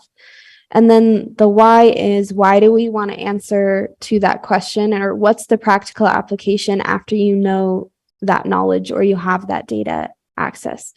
So those are just some questions that staff, we've been considering these here. The who will be using the product of the audit, is that a council staff thing? Is that just for the counselors to look through when they're making decisions, for the planners, for GIS? And then how will the data be used? Is it part of the planning process? And we are just talking about reports. Is it for a housing policy? So it's more of a in the council office type of thing. I was trying to think of other things. So parking issues. When in the planning process is this data used? So that's a follow-up to the other one. So is this used by planning commission as well? Do they get these data reports? Do they have access to this? Is this just for the council? Is this for development services? Is it for everyone? And then who's in charge of data upkeep and analysis of that data? And so then next steps for an RFP is just a discussion from you all, and then some motions made on specific goals that you would like from the audit. And then I think also just having a discussion about more specifics on what the council is looking for, then we can get a more detailed scope of work. And then selection criteria for who we would like to pick and what we are looking for them to submit, and then their final outcome, and then a timeline for that RFP if council still would like to go in that direction. So now I'm done. Thank you, Malia. All right, this is the opportunity for council to discuss and see if there's a need for an RFP and what you want to see from that. Councilor Ellsworth. Yeah, thanks for doing all this research, Malia. And I'm happy to hear that there's a lot of data that's currently accessible via GIS, which was my position all along, that given the tools that we have, we can probably do some of this in-house. There's just a lot of maps and data that I think we're missing when we make these decisions about land use. And George pointed to some of these, like, how do we know how much multifamily is in the area? How do we know how much single family is in the area? And are we drawing that around neighborhoods? Or are we drawing that around a smaller geographic location? And how much is too much? And those are questions that I'm really eager to address when we have future land use changes come to the council. One thing that I don't think I'm not sure how we could address it. I'm sure there's some GIS solutions, but I'd love to see it in the audit, but that's the quality of housing. We often talk about how many renters and rentals we have in town, but I don't think we talk enough about the quality of the housing in our city. And that in many cases there are underrepresented or heard citizens and residents who are living in subpar housing, especially adjacent to the university. And what tools do we have to monitor and measure housing that's not healthy and that's not safe? And what tools do we have to enforce on bad actors when places are not safe or healthy? So those are some of the questions I have. But generally, I'm very in favor of putting out an RFP for a housing audit. I'd be interested in having conversations on iterations of the RFP. I'm not sure that I'm ready just to give you a list of qualifications of a qualified housing audit analyst corporation right now. But I know that there are groups and firms that would do that. So I think it would be easier for me to give feedback on a proposed RFP instead of try to give you some points right here. Okay, so you can't give specifics because I know that that's what they were looking for over the last couple of weeks. Give specifics on what we want You want in the why you want it, in the audit or from a qualified candidate. what you'd be looking, no, in the audit, what you want in the RFP audit wise. Yeah, so I agree with a lot of what was put on one of the last slides.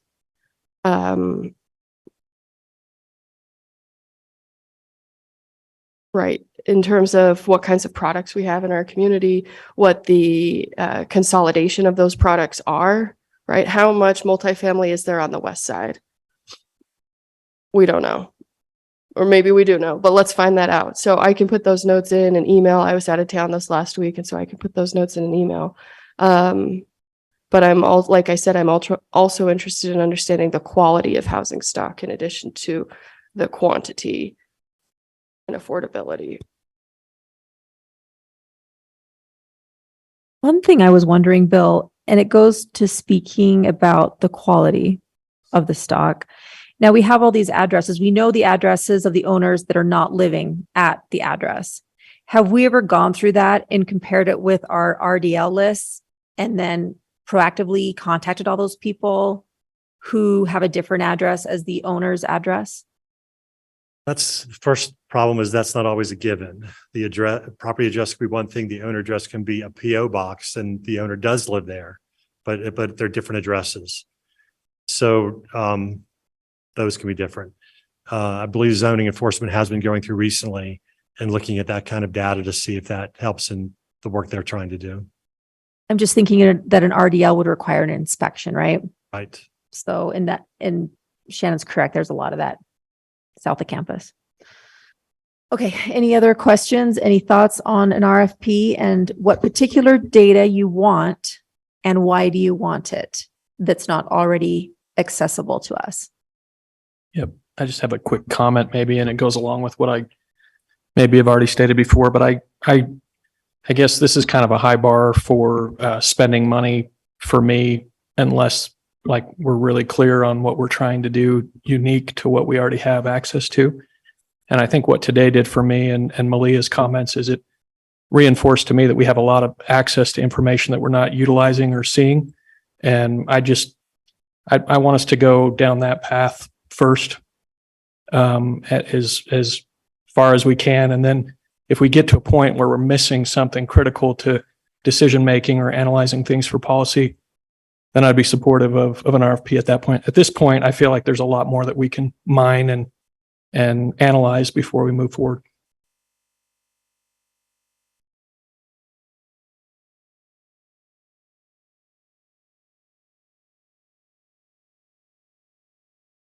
Counselor Whipple. Yeah, I would love to learn how to play with GIS. That just sounds like a good time to me. I think that we do have access to a lot of information, and the information that is not on there would be incredibly labor intensive to get and would be impossible because people lie, right? So if we wanted to know who's actually living in a place or if how many people are there, or if they're renting it out without proper documentation and things like that, then we run into the fact that people are hard to get a hold of. They don't answer the door, and then they lie. So I don't know that there is a practical way for us to get a lot of the answers that we really need. And I don't see the point in trying to spend money on that until we have fully used the information that's already available to us, that just hasn't been given to us in a useful form because we haven't asked for it to be in the form that we need.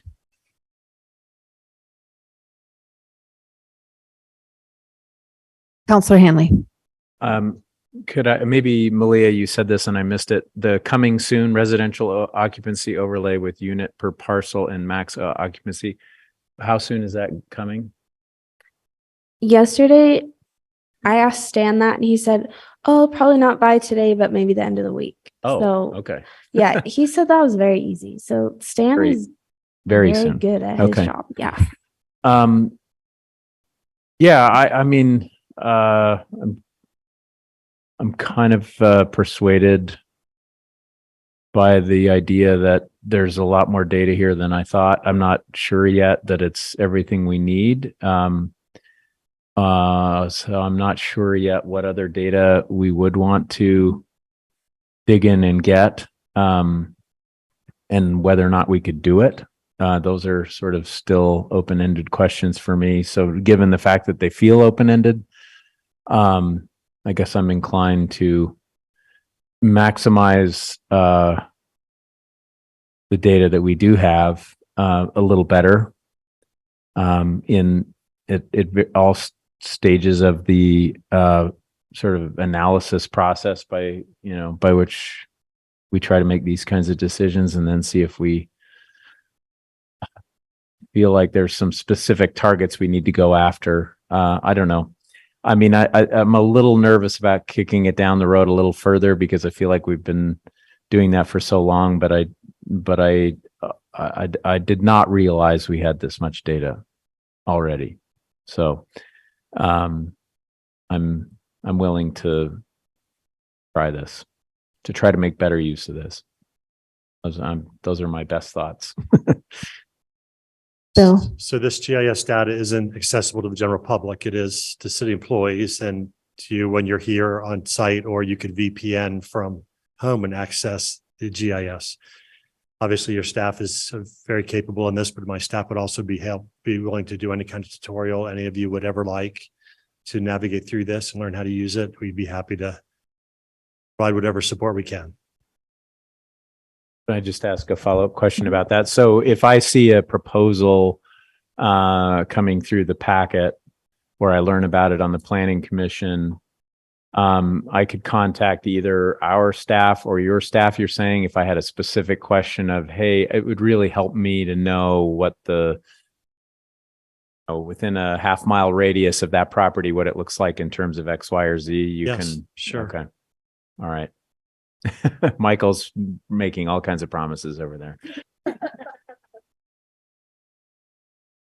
I'm definitely feeling like the rest of the counselors, as far as I had no idea this much information was possible. And I do love that GSI is going to do that, kind of give us that look like Logan has, that I think is so great, with the overlay and the parcels and the max occupancy and RDLs and ADUs and all that included in that one window. I agree with Rachel that I think the more detailed information we want would require some truth serum and a lot of labor intensive time. We need to give our staff an idea of what we want to do. If we want to pursue this with an RFP, or if we want to put on hold and utilize the stats we have better and ask for the things that we want from development services when we're looking at zoning changes.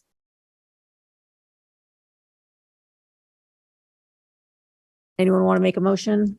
Dave? I don't know about a motion, but maybe just have the expectation that we look at this again in a work meeting in 2 or 3 months, something like that, and gives opportunity to Stan to do the overlay piece. Maybe for staff to create just some more some data points I mean, I think there's some things that we've been talking about, like percentage of ADUs or percentage of I mean, I think there's some things like that we want to try to accomplish from a housing audit that I think GIS could accomplish. We could aggregate this data and create some of those numbers.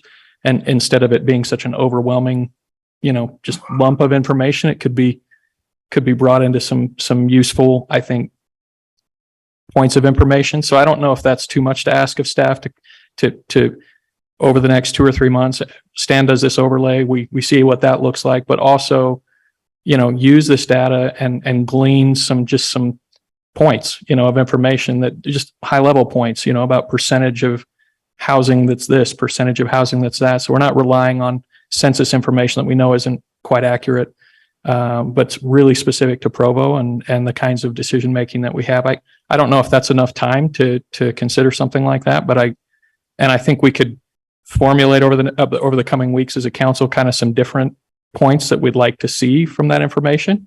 But if we can get that information, I think that's a great first step. And then we could revisit whether or not we're getting all the answers we want and do an RFP after that if we don't have the information we want. I think the two things that I hear the most that we want that we don't have is an accurate portrayal of ADUs and RDLs, which I don't know how that would be. I think that would take some time to look at, to actually follow up on them personally, individually over years or whatever it would take. I don't know. But I think we're pretty much on the same page. Anyone else have a different opinion that they would like to take a different action? All right. Well, in a few months then.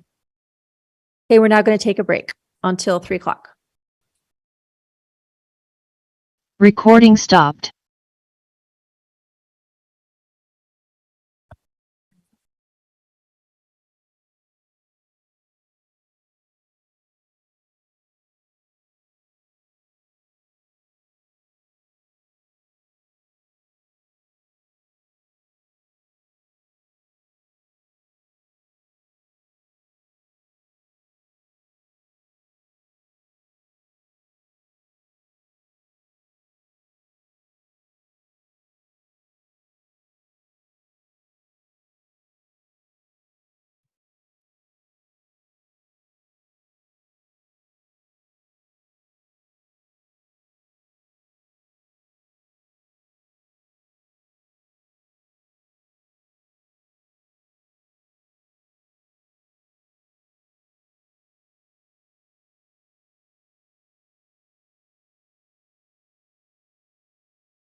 Okay, we're just gonna wait for Liz.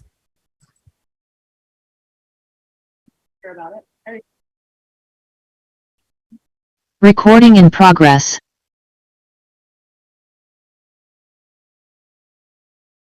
Okay, we are back from break. We have Counselor Shipley, Counselor Ellsworth, Counselor Whipple, Counselor McKay, and Counselor Handley. And we have Counselor Fillmore on Zoom.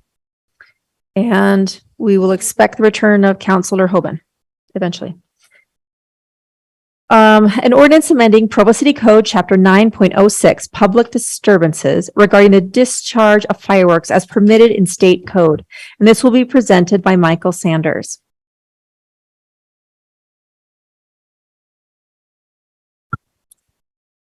Good afternoon, council. So this code change, this code cleanup is coming to us back from August of 2022 during a work meeting presentation. The fire department noted that there was a discrepancy in city code regarding the noise ordinance and our laws regarding when fireworks could be discharged. Currently, as it reads, currently as Title 9 reads, it would prohibit the sound that is created by fireworks starting at 10 p.m. But state statute allows for firework discharge, a fireworks discharge window that's later than 10 p.m. on specific nights such as 4th of July, Pioneer Day, New Year's, and Chinese New Year's. And since the state code preempts our ordinance, our code needs to be brought into compliance with the state code. So the proposed ordinance that is there in front of you on the screen will amend our code to include an exemption to the sound ordinance for fireworks by including a reference to the applicable state code, which is Title 53, Chapter 7. And this essentially will ensure that we'll always be in compliance should the state amend their code in any way regarding when fireworks can be discharged. For example, this year, SB 46, if it's passed, will allow fireworks during the holiday of Diwali. So by adopting the code reference, just whenever they make a change, we'll just always be in compliance with the state. And so in conclusion, this change will align city code with state code and provide a basis for enforcement of the noise ordinance during the dates when the discharge fireworks are permitted. So, yep. Any questions? Great. Thank you, Michael. Any counselors have questions? This is pretty straightforward. Thank you. All right. An ordinance amending Provo City Code 9.20 Urban Forestry to correct a typo. And this will be presented by Mark Ao. Well, greetings to the council, to the administration. Well, this is again a very quick one. So our legal clerk, Eric Limas, found this error in our city code. Title 9.20 was enacted with a typographical error found in 9.20.130 sub 6. It's just that extra modal verb. I need to go back to my English education class for that. What do you call that? Shall. It's modal verb. The removal of that. So our staff proposed a city code cleanup ordinance to make the necessary correction. And we also informed our city forester, Chaz Addis, signed off as well with this ordinance. So that's it. Thank you, Mark. Any counselors have questions? I just think this is funny because shall and may are very, very different things legally, and to have both of them together must have just made somebody's head go, no. So how did we choose I like choosing the may over the shall. Any reason? Well, I think that was always the intent, that this gives the forester the ability to do it without mandating. We're not requiring them to go cut trees without serving notice. We're just telling them they can if they need to. Thank you, Mark. All right, we will now get to hear a presentation on the water treatment plant update. So it looks like we have all of Public Works here. Very excited. And we will hear from Dave Decker, the Director of Public Works. Thank you, Chair McKay. Thank you very much. And thank you to the entire council, to the mayor. Thank you for your time this afternoon for this important topic. We have a number of staff members here. I just want to do a quick introduction because we've got a lot of people here and you're going to hear from several of them today. First, I just want to acknowledge Jimmy McKnight and the great work that he does with presentations. And yes, we're going a little old school here on the presentation. There's a reason behind it.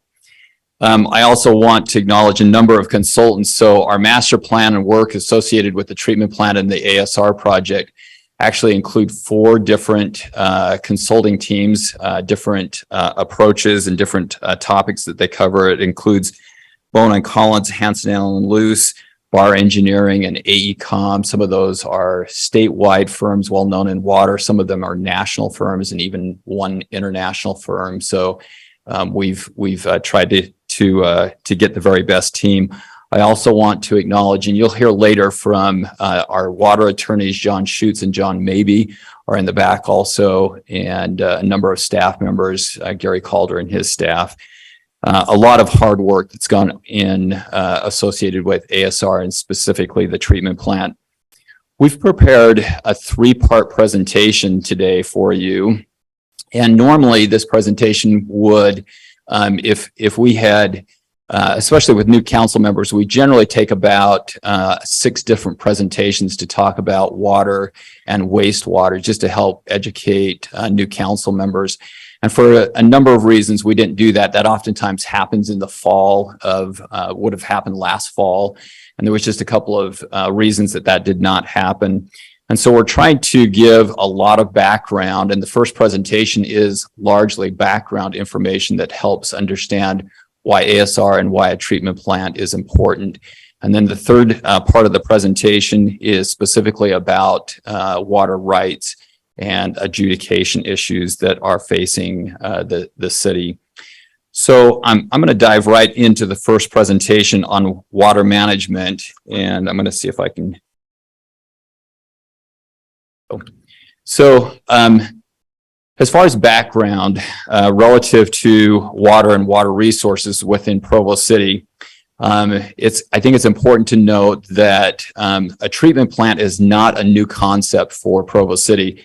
The first time that I have found it mentioned is actually in this master plan. It's dated 1965, and a water treatment plant was actually specifically mentioned in that master plan. For a number of reasons, the city did not pursue it at that time, and they pursued groundwater was the primary pursuit that they went after for a number of years, for about 20 or 30 years. They mostly focused on groundwater, and it was probably a good thing to focus on at the time. But there was also some consequences that maybe weren't completely thought through. And you're going to start to see some of those consequences. And this graph that's up right now is one of those graphs that illustrate this. Which one is?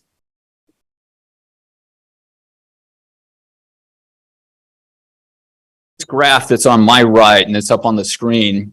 This is included in the 2013 Water Master Plan, and it's a very common graph in water master plans. Almost every municipality, every water agency in the state does something very similar to this graph. And it looks at all the water rights that the Provo City has and puts them into a table form, a graphic form, and then starts to compare demand against those water rights. So I'm going to just step over here.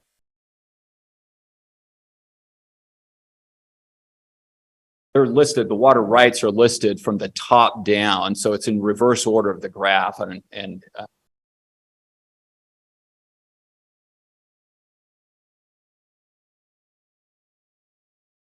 Right. And notice, particularly on both this and the graph, they identify how much the city has in those rights. So in groundwater rights, the city has nearly 23,000 acre feet of groundwater rights. A little bit of perspective, right now the city uses about 28,000 acre feet annually. That's just a rough number. So little perspective.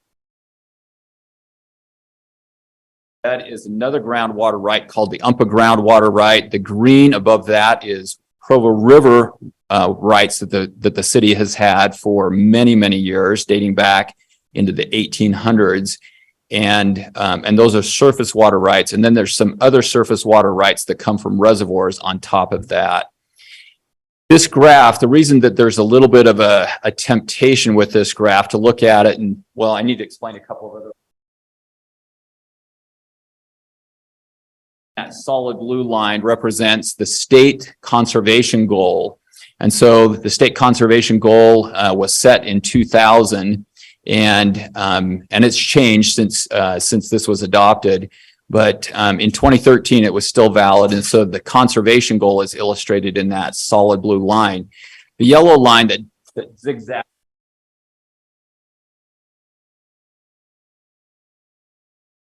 bottom of the graph. So you can see Provo City residents were actually doing well below the conservation goal that was established in 2000 by the state of Utah, very well, in fact. And so, again, there's a couple of things that can be interpreted from this graph. One of that, and you'll note right at the very top of this graph, it's for a dry year. We do this for a couple of different scenarios, but in this case, we're actually looking at a drought. We're looking at a very dry year.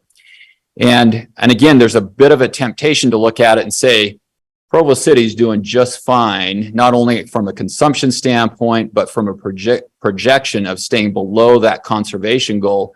We have plenty of ground or plenty of water rights to meet demand into the future, into 2060. Well, the danger with this, and this is not unique to Provo City, in about 2013, we started, for a number of reasons, we started asking a few questions about our water rights. And this is one of the reasons that we started asking questions. This is a well that is operated. It's at 800 North and 800 West. That's why we call it the 88 well. And it sits right next to the Provo River. And it was drilled, you can see, it was drilled in the mid 80s. And that blue line that goes up and down, that's the static water level in the well.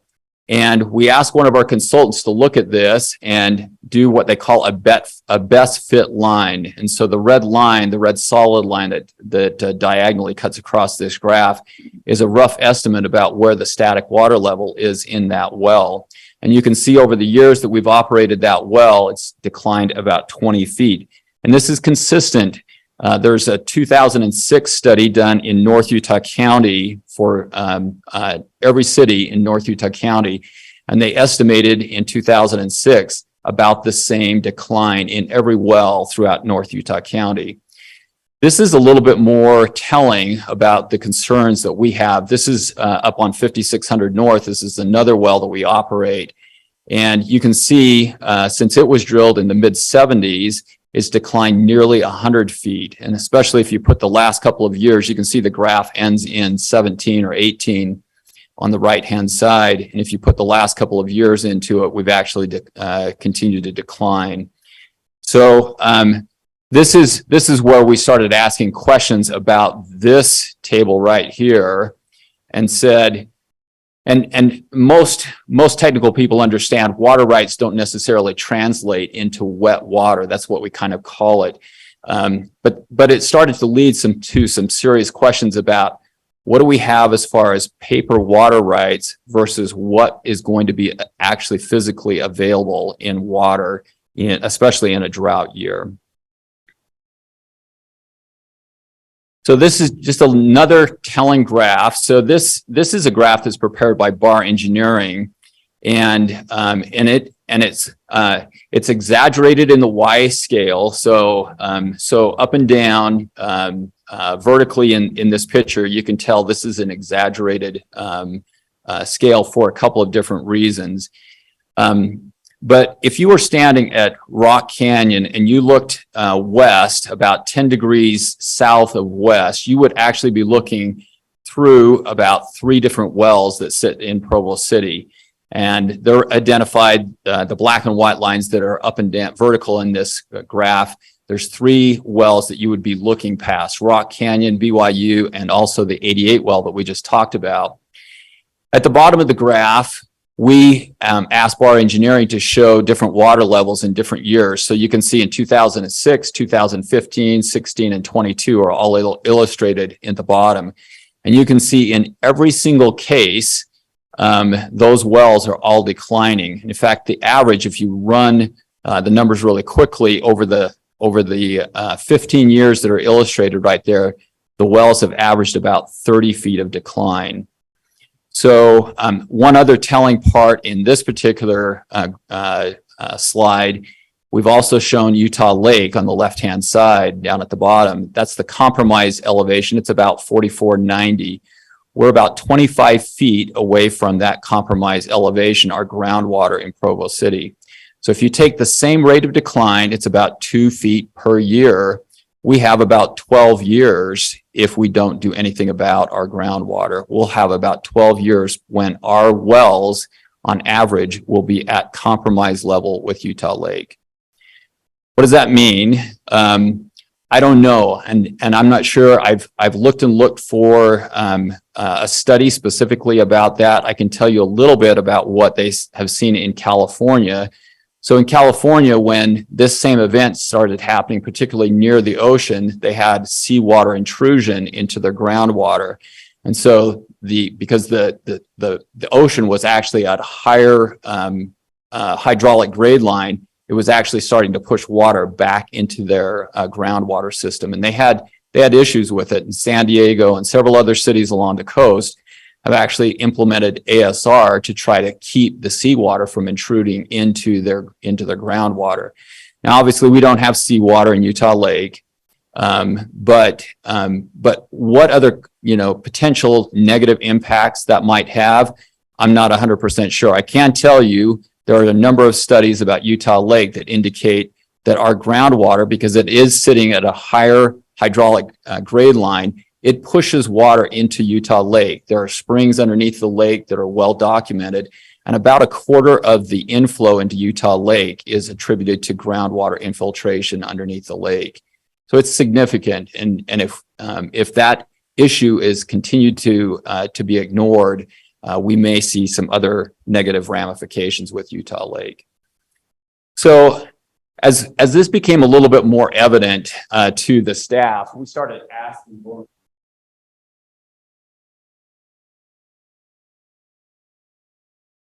The reason that I have the two graphs is so that you can compare the numbers on this one and compare the numbers on this one, because they're significantly different and they're very telling.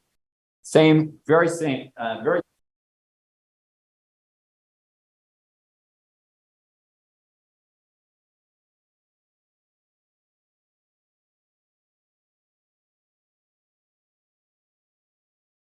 data on top of it, smaller water rights.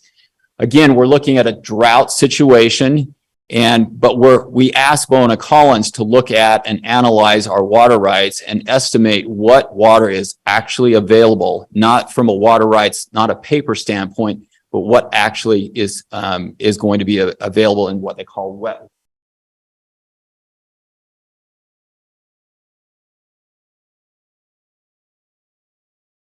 What they call groundwater mining. So this is what Provo City has been doing, and Provo City is not the only city that's doing this. A lot of people are over consuming the water that's available in the aquifer. They call it groundwater mining, and so this we initially started what they call a 40-year plan. And we asked Bona Collins, they came back and said, well, right now you're using about 15,000 acre feet out of the aquifer. And their estimate at the time in 2015 was you need to decline to about 13,000 acre feet. So initially they came back and said, you're probably about 2,000 acre feet you're going over. Since then, they've come back, and you can see the number on this chart.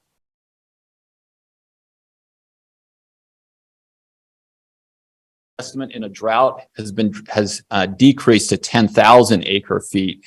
So again, in rough numbers, we've traditionally been using about 5,000 extra feet of 5,000 acre feet extra water that's coming out of the ground. That process leads to that. We're using more than nature can sustain, more than what nature is supplying to the aquifer. And so there's a couple of ramifications again in this slide.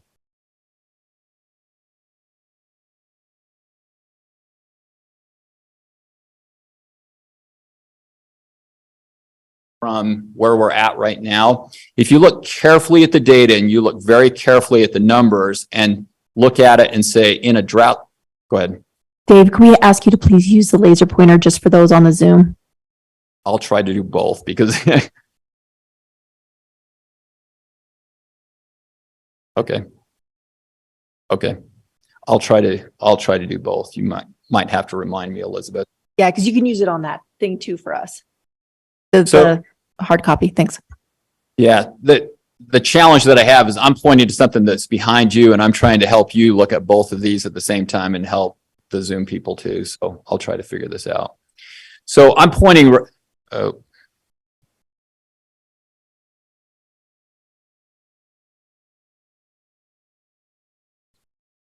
I interrupt with a quick question? Yes, you may. Dave Shipley. Mr. Decker, so we often hear in Provo, we've got a really high water table, and especially the west side, obviously, is a high liquefaction risk. Where is the aquifer in relation to the west? I mean, why is it that our high water table doesn't ever accomplish or take so long to get back to our aquifer? I mean, we're doing ASR, right, where we're trying to recharge, but we're kind of skipping the years that it takes for normal water to get down to the aquifer. Can you kind of tell us the story on that? How long does this normally take? Where is the aquifer in relation to the west side? Is it over here more? Is it under the entire valley? Anyway, just give us some help on understanding that. So this graph, I backed up a little bit on this slide. You can kind of see a little bit behind you. And again, I apologize, I'm pointing behind you, but you can see the west side is actually illustrated and you can see where the groundwater is on the west side. So west of I-15, your groundwater is pretty close to the surface, which is pretty consistent with what you have residents telling it. And we get the same reports from residents. But as that elevation changes and you cross I-15, and I-15 is roughly, and it's very rough, but I-15 is roughly the point where you see a big change in the geography underneath, the geology underneath the city. And you can see as more and more rock shows up in soil samples, particularly as you go east and especially as you get up on the bench, you see a significant difference in the soil conditions up on the bench versus out west of I-15. And ASR, it's interesting, most of Provo City, east of I-15, is an excellent ASR site. You can get a lot of water in the ground east of I-15. You can't get much water in the ground west of I-15. Just as an aside, do we pull any of our wells located west of I-15? There are a few. Most of them are, I think there's one or two, Ryan. I'll repeat it. He's got 2 wells west of I-15.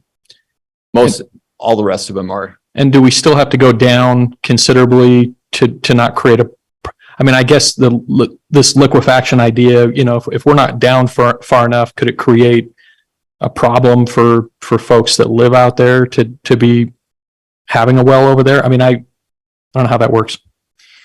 Well, when you talk about liquefaction, you're talking about an earthquake, and I think that's a little bit different. It's probably a bit outside of the presentation, and probably need to have somebody, a geologist or somebody, come back and talk a little bit about. But if we were extracting a bunch of water from the west side and we weren't down far enough, couldn't we create an event of some kind? So I think what you're kind of asking to is, when I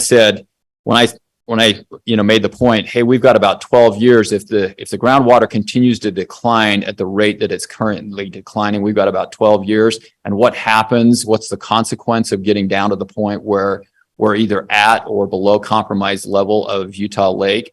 That's one of the possibilities. Do we end up creating some other issues that are not foreseen?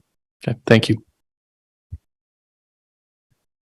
So let me go back and spend just a bit of time. I think it's really important to understand this graph right here and really a warning that is coming from Bowen and Collins and other team. So right here in 2025, you can see this big jump, and I'm going to step over here. That big jump. The assumption is in this graph that we have a water treatment plant in operation by 2025, and that big jump comes from a treatment plant. If that does not happen, that dash black line right there, that's our estimated. What you're doing, what this graph is telling us is we're either in a drought situation, we do not have sufficient water if in the aquifer unless we want to continue to mine the aquifer. And eventually you're going to continue to drop that. Again, going back to the Utah Lake graph, you're going to drop that aquifer to the point that we potentially have some other issues that we're dealing with. So this is about a 5-year process. I'm giving it to you in about 15 minutes. What we have concluded in Public Works with a lot of help from some really good consultants, that a treatment plant is mandatory. We really need to move forward with it. We have some consequences that are serious. And you have to understand the construction of the treatment plant will take about 2 years. By that time, who knows what is happening, from a climate standpoint. We need to respond. And I think that's the main message that I can give you today. A couple of other things. So this is an important graph also. So this is the average. This is from Bowen and Collins. And this is the average year. And you can see this kind of goes back to what I was alluding to before. There's a bit of a temptation. And I know a lot of residents will say, hey, Provo City's always said we have plenty of water. In an average year, you can see it's a very different picture. And one of the things that we're trying to communicate about a treatment plant, and this is really probably part of the next presentation. We're scheduled to come back and talk on the 28th with the council a little bit more about overall, probably what I would call individualized water management. But it's important to understand how we're getting water and what the climate is, what challenges the climate is giving to us. And just really quickly, this is probably another illustration of what we're trying to communicate with the council. So these two graphs that I just showed you, this one right here, and then the one with the average year, you don't get 30 or 40 or 50 years of a drought condition. What you get is you get an average year for a period of time, and then you get a drought condition. And then you get another drought or another series of average, and then you get another drought. And that's kind of the pattern that we're trying to illustrate with this graph that's up here right now. And you can see we're trying to show aquifer levels. We're trying to show Deer Creek, Jordanelle levels. We're trying to show what that happens in that cycle. So you kind of have to go back and forth between the two graphs that I was just showing you and try to understand. Again, you're not going to get 30 or 40 years worth of drought. So it's not this scenario that's up on the board right here. It's the two of them combined.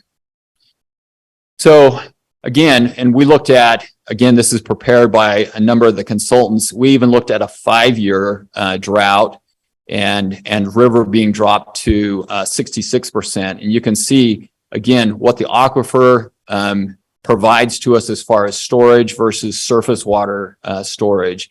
And you can see the emphasis and the resource really that Provo City has is its groundwater, and we need to replenish and protect the groundwater. A couple of other slides that I found really interesting that I'd like the council to see before we get into some of the financial pictures.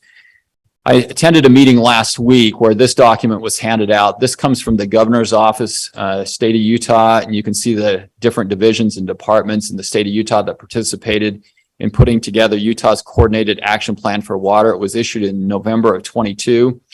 On page 44, and you're going to get a copy of this, we're going to hand you some, unfortunately, some homework to do before the 28th. I apologize. I hate going to presentation and conferences where they do this, but I'm doing it. You're going to get a copy of this, and on page 44, Provo City's ASR project is specifically mentioned. I put the whole paragraph, and you can read what the document, the state document, says about Provo City's ASR project. There was 4 or 5 other municipal projects. One of them was a wastewater treatment plant in Santaquin, and I'll just remind the council and the residents that are listening, Provo City is going down pretty much the same path with their wastewater treatment plant that enables water reuse. And interestingly enough, so this is a comment, this is another paragraph in that same document from the governor's office that talks in general about ASR and MAR. I need to make sure that those 2 acronyms are interchangeable. ASR stands for Aquifer Storage and Recovery. MAR is Managed Aquifer Recharge. Little bit different focus, but it's really the same principle. It's putting water intentionally into the ground. And so I mentioned our treatment plant, our wastewater treatment plant opens up some opportunities for the city to do reuse. Now, I know that there are plenty of controversies about water everywhere. Reuse is another controversial issue. But it does open up. We're going to be in a situation by about 2025 where we have that opportunity, if it's one that somebody wants to exercise. There's also another paragraph that we copied out of the governor's consolidated water management plan that I mentioned. This is about expanding surface water, and it's interesting if you read through this. There's some cautions about expanding surface water, and it's primarily about environmental issues because you're affecting, shoreline areas around some of those surface water reservoirs. If you want to raise it by 20 or 30 feet, you're going to impact some of the shoreline, and so there's some negative impacts. I'm going to skip this slide because we're going to come back and talk about it.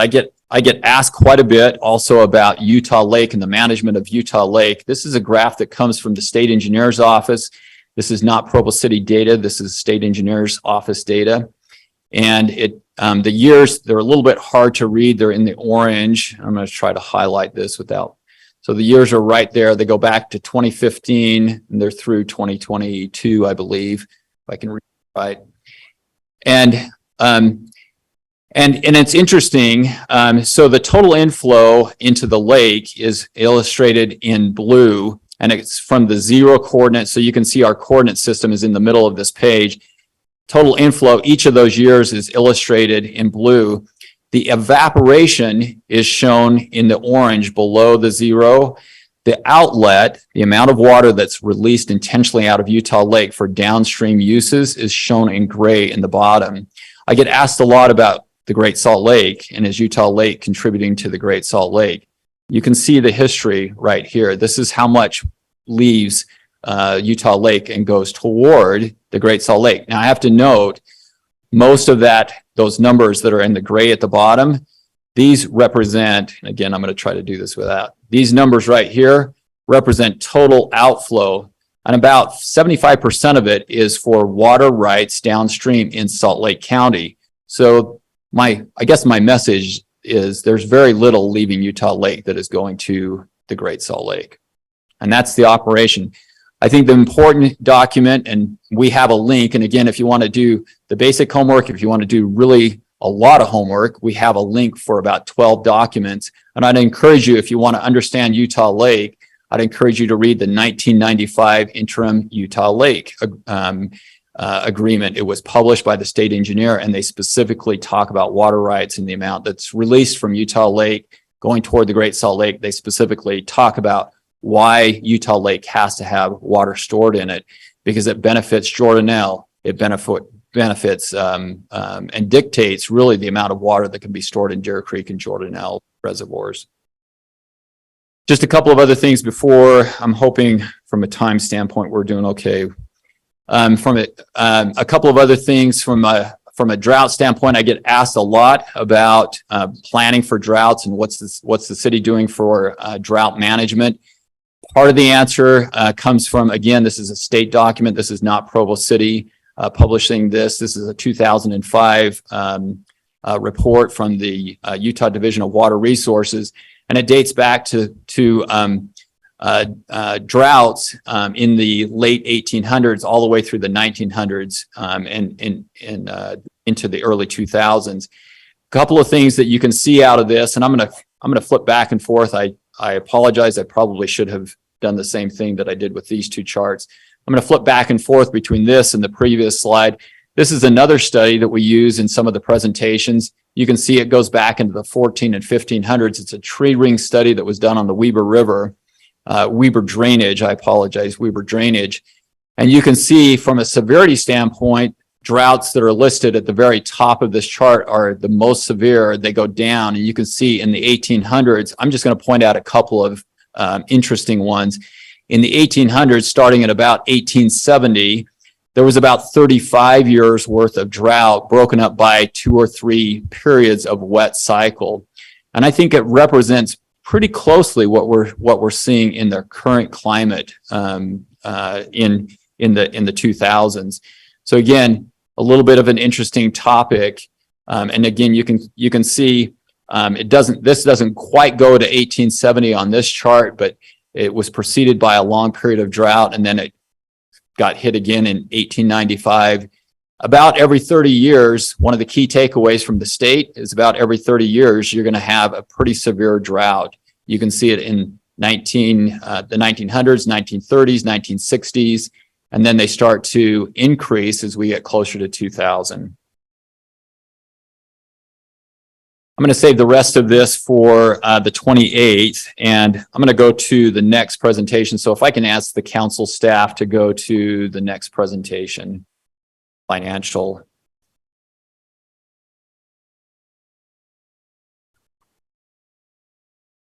Thank you very much for doing that.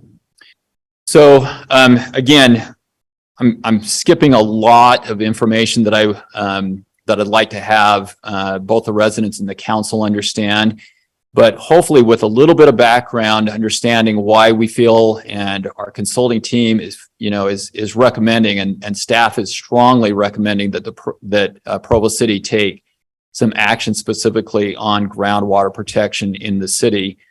One of the major projects that is associated with ASR or with MAR is the project that's outlined in the slide. And just quickly, I believe the council has seen this before, but this area right here, this yellow box represents the water treatment plant. It's planned to be constructed near the Rain Tree Apartments. It's approximately 2200 North and Freedom Boulevard. The line that feeds the treatment plant has already been constructed. It's actually a rehabilitation of what they call the mill race.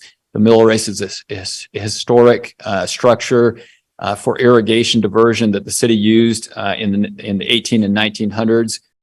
There's a planned pipeline that goes from the treatment plant up to Canyon Road. From Canyon Road up Stadium Avenue, this line already exists. It was built when we rebuilt Stadium Avenue. It's been, I think, 5 or 7 years ago. We put that line in. It's a 36-inch water line. There's a pump station planned near the 2 tanks that sit just east of the MTC. That pump station will pump water up a new line, a 24-inch that goes up to Rock Canyon. Rock Canyon has been identified as one of the best ASR sites, maybe in the entire state. We've done piloting in Rock Canyon for 3 years. We can identify, we have about 12 monitoring wells in Rock Canyon, and we can identify how quickly the water is getting into the aquifer. In some cases, it takes about a day to get into the aquifer. Now, it doesn't travel, and I think this goes back to Mr. Shipley's question that I partly answered, because there's a perception about water and how fast it travels underneath the ground. And one of the things that I think is important to understand is when it's in the aquifer, and particularly because of the hydraulic pressure underneath the ground, water moves relatively slowly. And in fact, going down to our well where it would recover, we're being told it might take up to 5 years to actually get the water to that point. So I tend to help people understand when we do presentations like this at elementary schools or for residents, I tell them once the water gets into the aquifer, think as it is like honey. it moves about the same speed as honey, and you can actually stack it up, so I should have brought this. We do presentations every once in a while. So, if I have a bottle of honey and pour it on a table, it'll actually temporarily stack up, for a short period of time. And you can do the exact same thing with water in the aquifer. So this is the four projects that we're proposing. Again, Rock Canyon is one of the best sites. We're finding that we could put perhaps as much as 10,000 gallons a minute in the ground at Rock Canyon. As far as the cost for those four projects, this is the total estimated cost. The four projects are listed down at the bottom. The engineering, the construction management's listed at the top.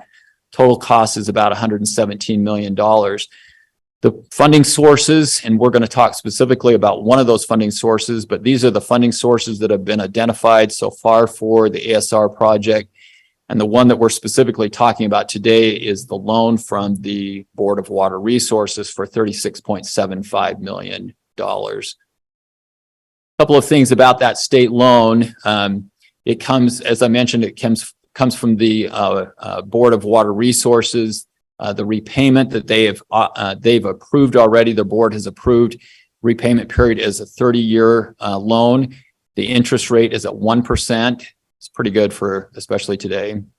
And our repayment schedule, and I'll show the details in just a second here on the next slide. It's about $1.5 million annually starting in 26.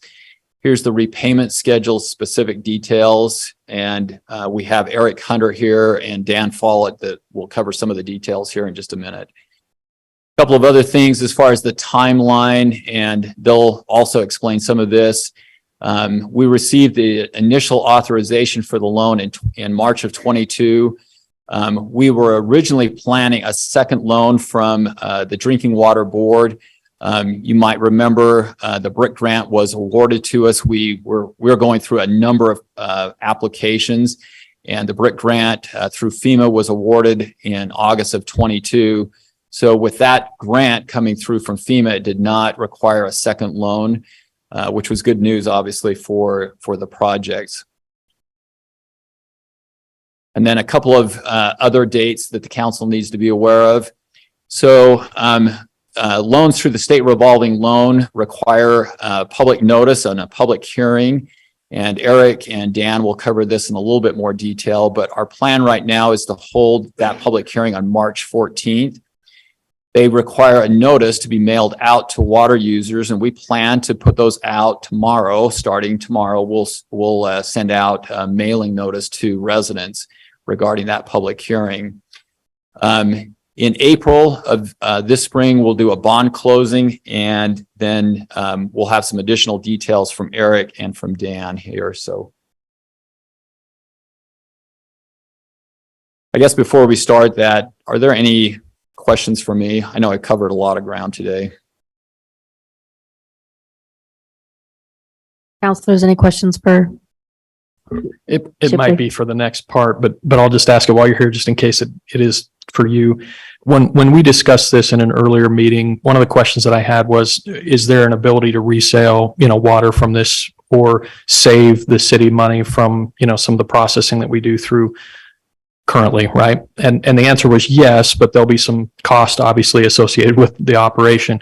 So looking at a bond payment at 1.5, I guess the quick and dirty question is, in the next few years, can we save enough by doing our own processing or selling some water treatment to at least cover that bond payment or get close to that part? There's a couple of sources of revenue that open up for the city. The first one that you mentioned, and I'll cover a little bit of this initially, and there's probably some additional information in a later meeting that we need to talk about. But you specifically mentioned some of our water, about 5% of our water currently comes through surface water sources, and it's treated at the Orem treatment plant through Central Utah Water. Their cost for treatment is about the same as the treatment plant that we're proposing for Provo City. But they have two additional charges that they charge for treatment. They call it a carriage and what's the other one, Ryan? A power loss. Thank you. And it just about doubles the cost of what we end up having to pay. So Ryan actually had a bill. It was interesting. Just a couple of days ago, he brought the bill for last year's power loss and carriage, $250,000 that we're paying above and beyond treatment. Is that correct, Ryan? So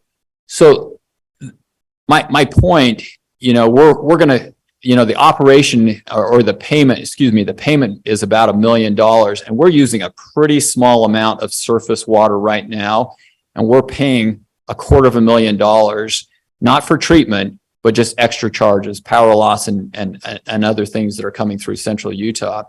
So for a pretty small amount, and we have a water resource, and again, you're going to hear more about that in the third presentation about water rights that are available to Provo City. You have a resource that needs to be put to work, and there's some financial benefits, but there's really the true goal behind this is better water management. It needs to be managed better. And so maybe this is premature, but do we have access to those surface rights without building new infrastructure once we've got the treatment plant? Or do we have to build out some additional infrastructure to get access to those surface rights? Once the treatment plant is built, you'll have access to those surface water rights that Provo City has. Okay. Thank you. Thanks, Dave. Just to give you a heads up, you have about 15 more minutes. Sorry, George has a question.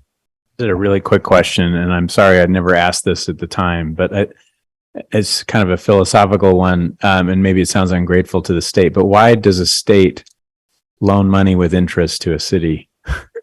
I mean, I get it that it's really low and everything, but it seems really strange from a taxpayer point of view that a state agency is loaning money to a city agency for something that they're both interested in for the public good. Well, that sound too cynical? No, I don't think so. I think the way I would look at it, you have to know a little bit of the history about, there's a couple of boards here that I mentioned, Water Resources and the Drinking Water Board. We've also had loans. We had a lot of discussion from the Department of Environmental Quality. DEQ has another board that loans money, and that was part of the way that we built the wastewater treatment plant. And you need to understand the state agencies, they have a vested interest in getting water put to beneficial use. I mean, that's just exactly how I responded to Mr. Shipley's question. There's a water right that used to be used in a certain way in Provo City, and that way isn't available anymore. And there's another way that we can use it and get that benefit from it. And they have a vested interest in that. They want irrigation companies, they want treatment plants to build the best infrastructure and to put the resources of the state to use. And most of the boards are made up actually of, they're not state officials. They're bankers and they're attorneys and they're engineers, and they understand the nature of the resources that we have available to us. And in many cases, they're anxious to loan that money out. And put it to use. I know that's a little bit, I don't know if that helps you feel better about it, but they, in many cases, they've actually encouraged us to build infrastructure that will help use that resource better. Yeah, he's just wondering why the interest rate isn't zero since it's taxpayer dollars anyway. Well, I'll remind you, on our wastewater treatment plant, the interest rate was 0.5%. So they bumped it just a tad, but it's Thank you.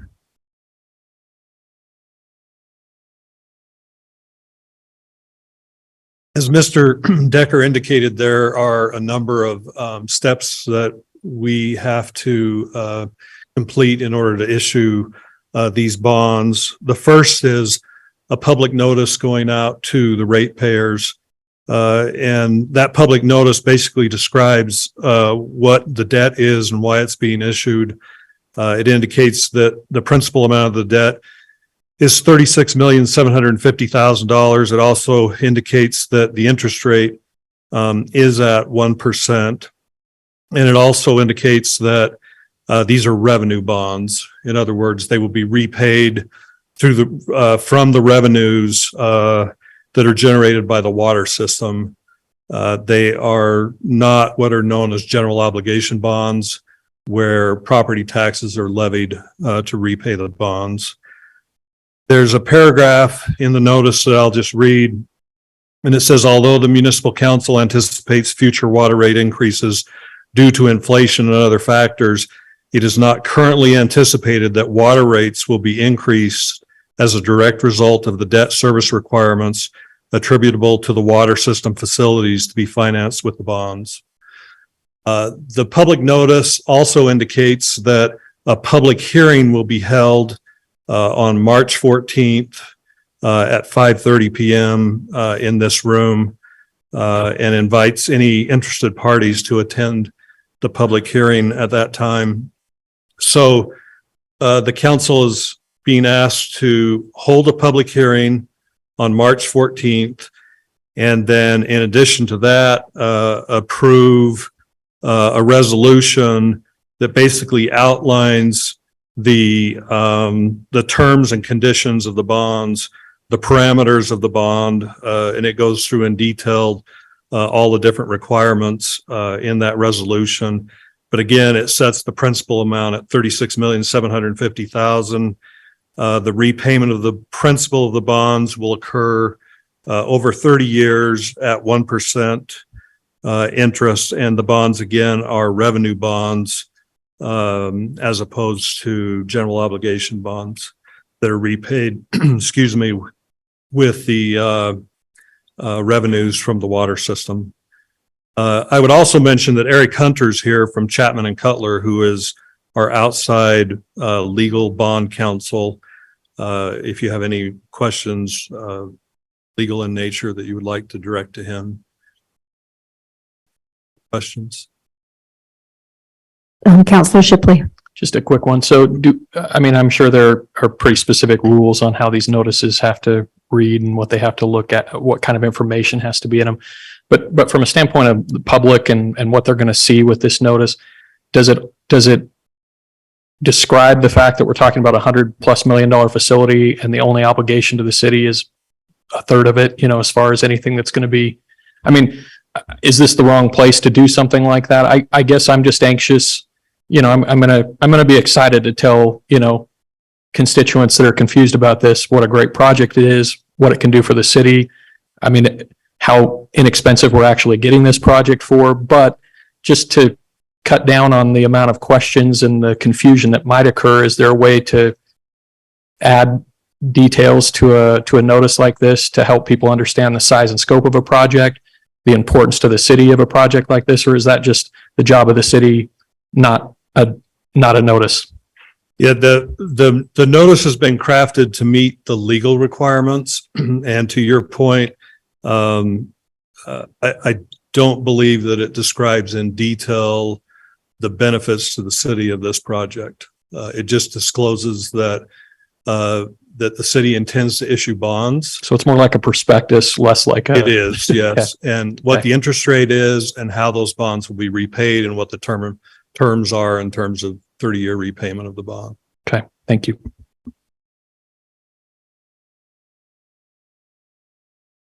Any other questions? Any other questions? Think you're good. Thanks.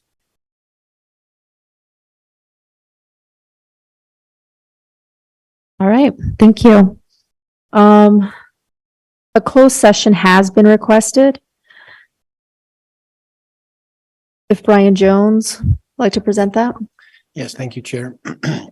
There has been a closed session requested. It has to do with the topic of reasons under state statute. So sorry, the microphone wasn't working perfectly there. Can you restate the reason? Reasonably imminent litigation is the statutory reason that's been invoked. And so it'd be appropriate at this time to make a motion to close them. Does someone want to make a motion? I'll make the motion to close the meeting. I'll second that. Thank you. So we have a motion by Councilor Whipple and a second by Councilor Hoban to close the meeting. I'll ask for a verbal roll call. Councilor Hanley? Yes. Hoban? Yes. Me, myself, McKay will say yes. Councilor Whipple? Yes. Councilor Ellsworth? Yes. And Councilor Shipley? Yes. And we will close the session. Record.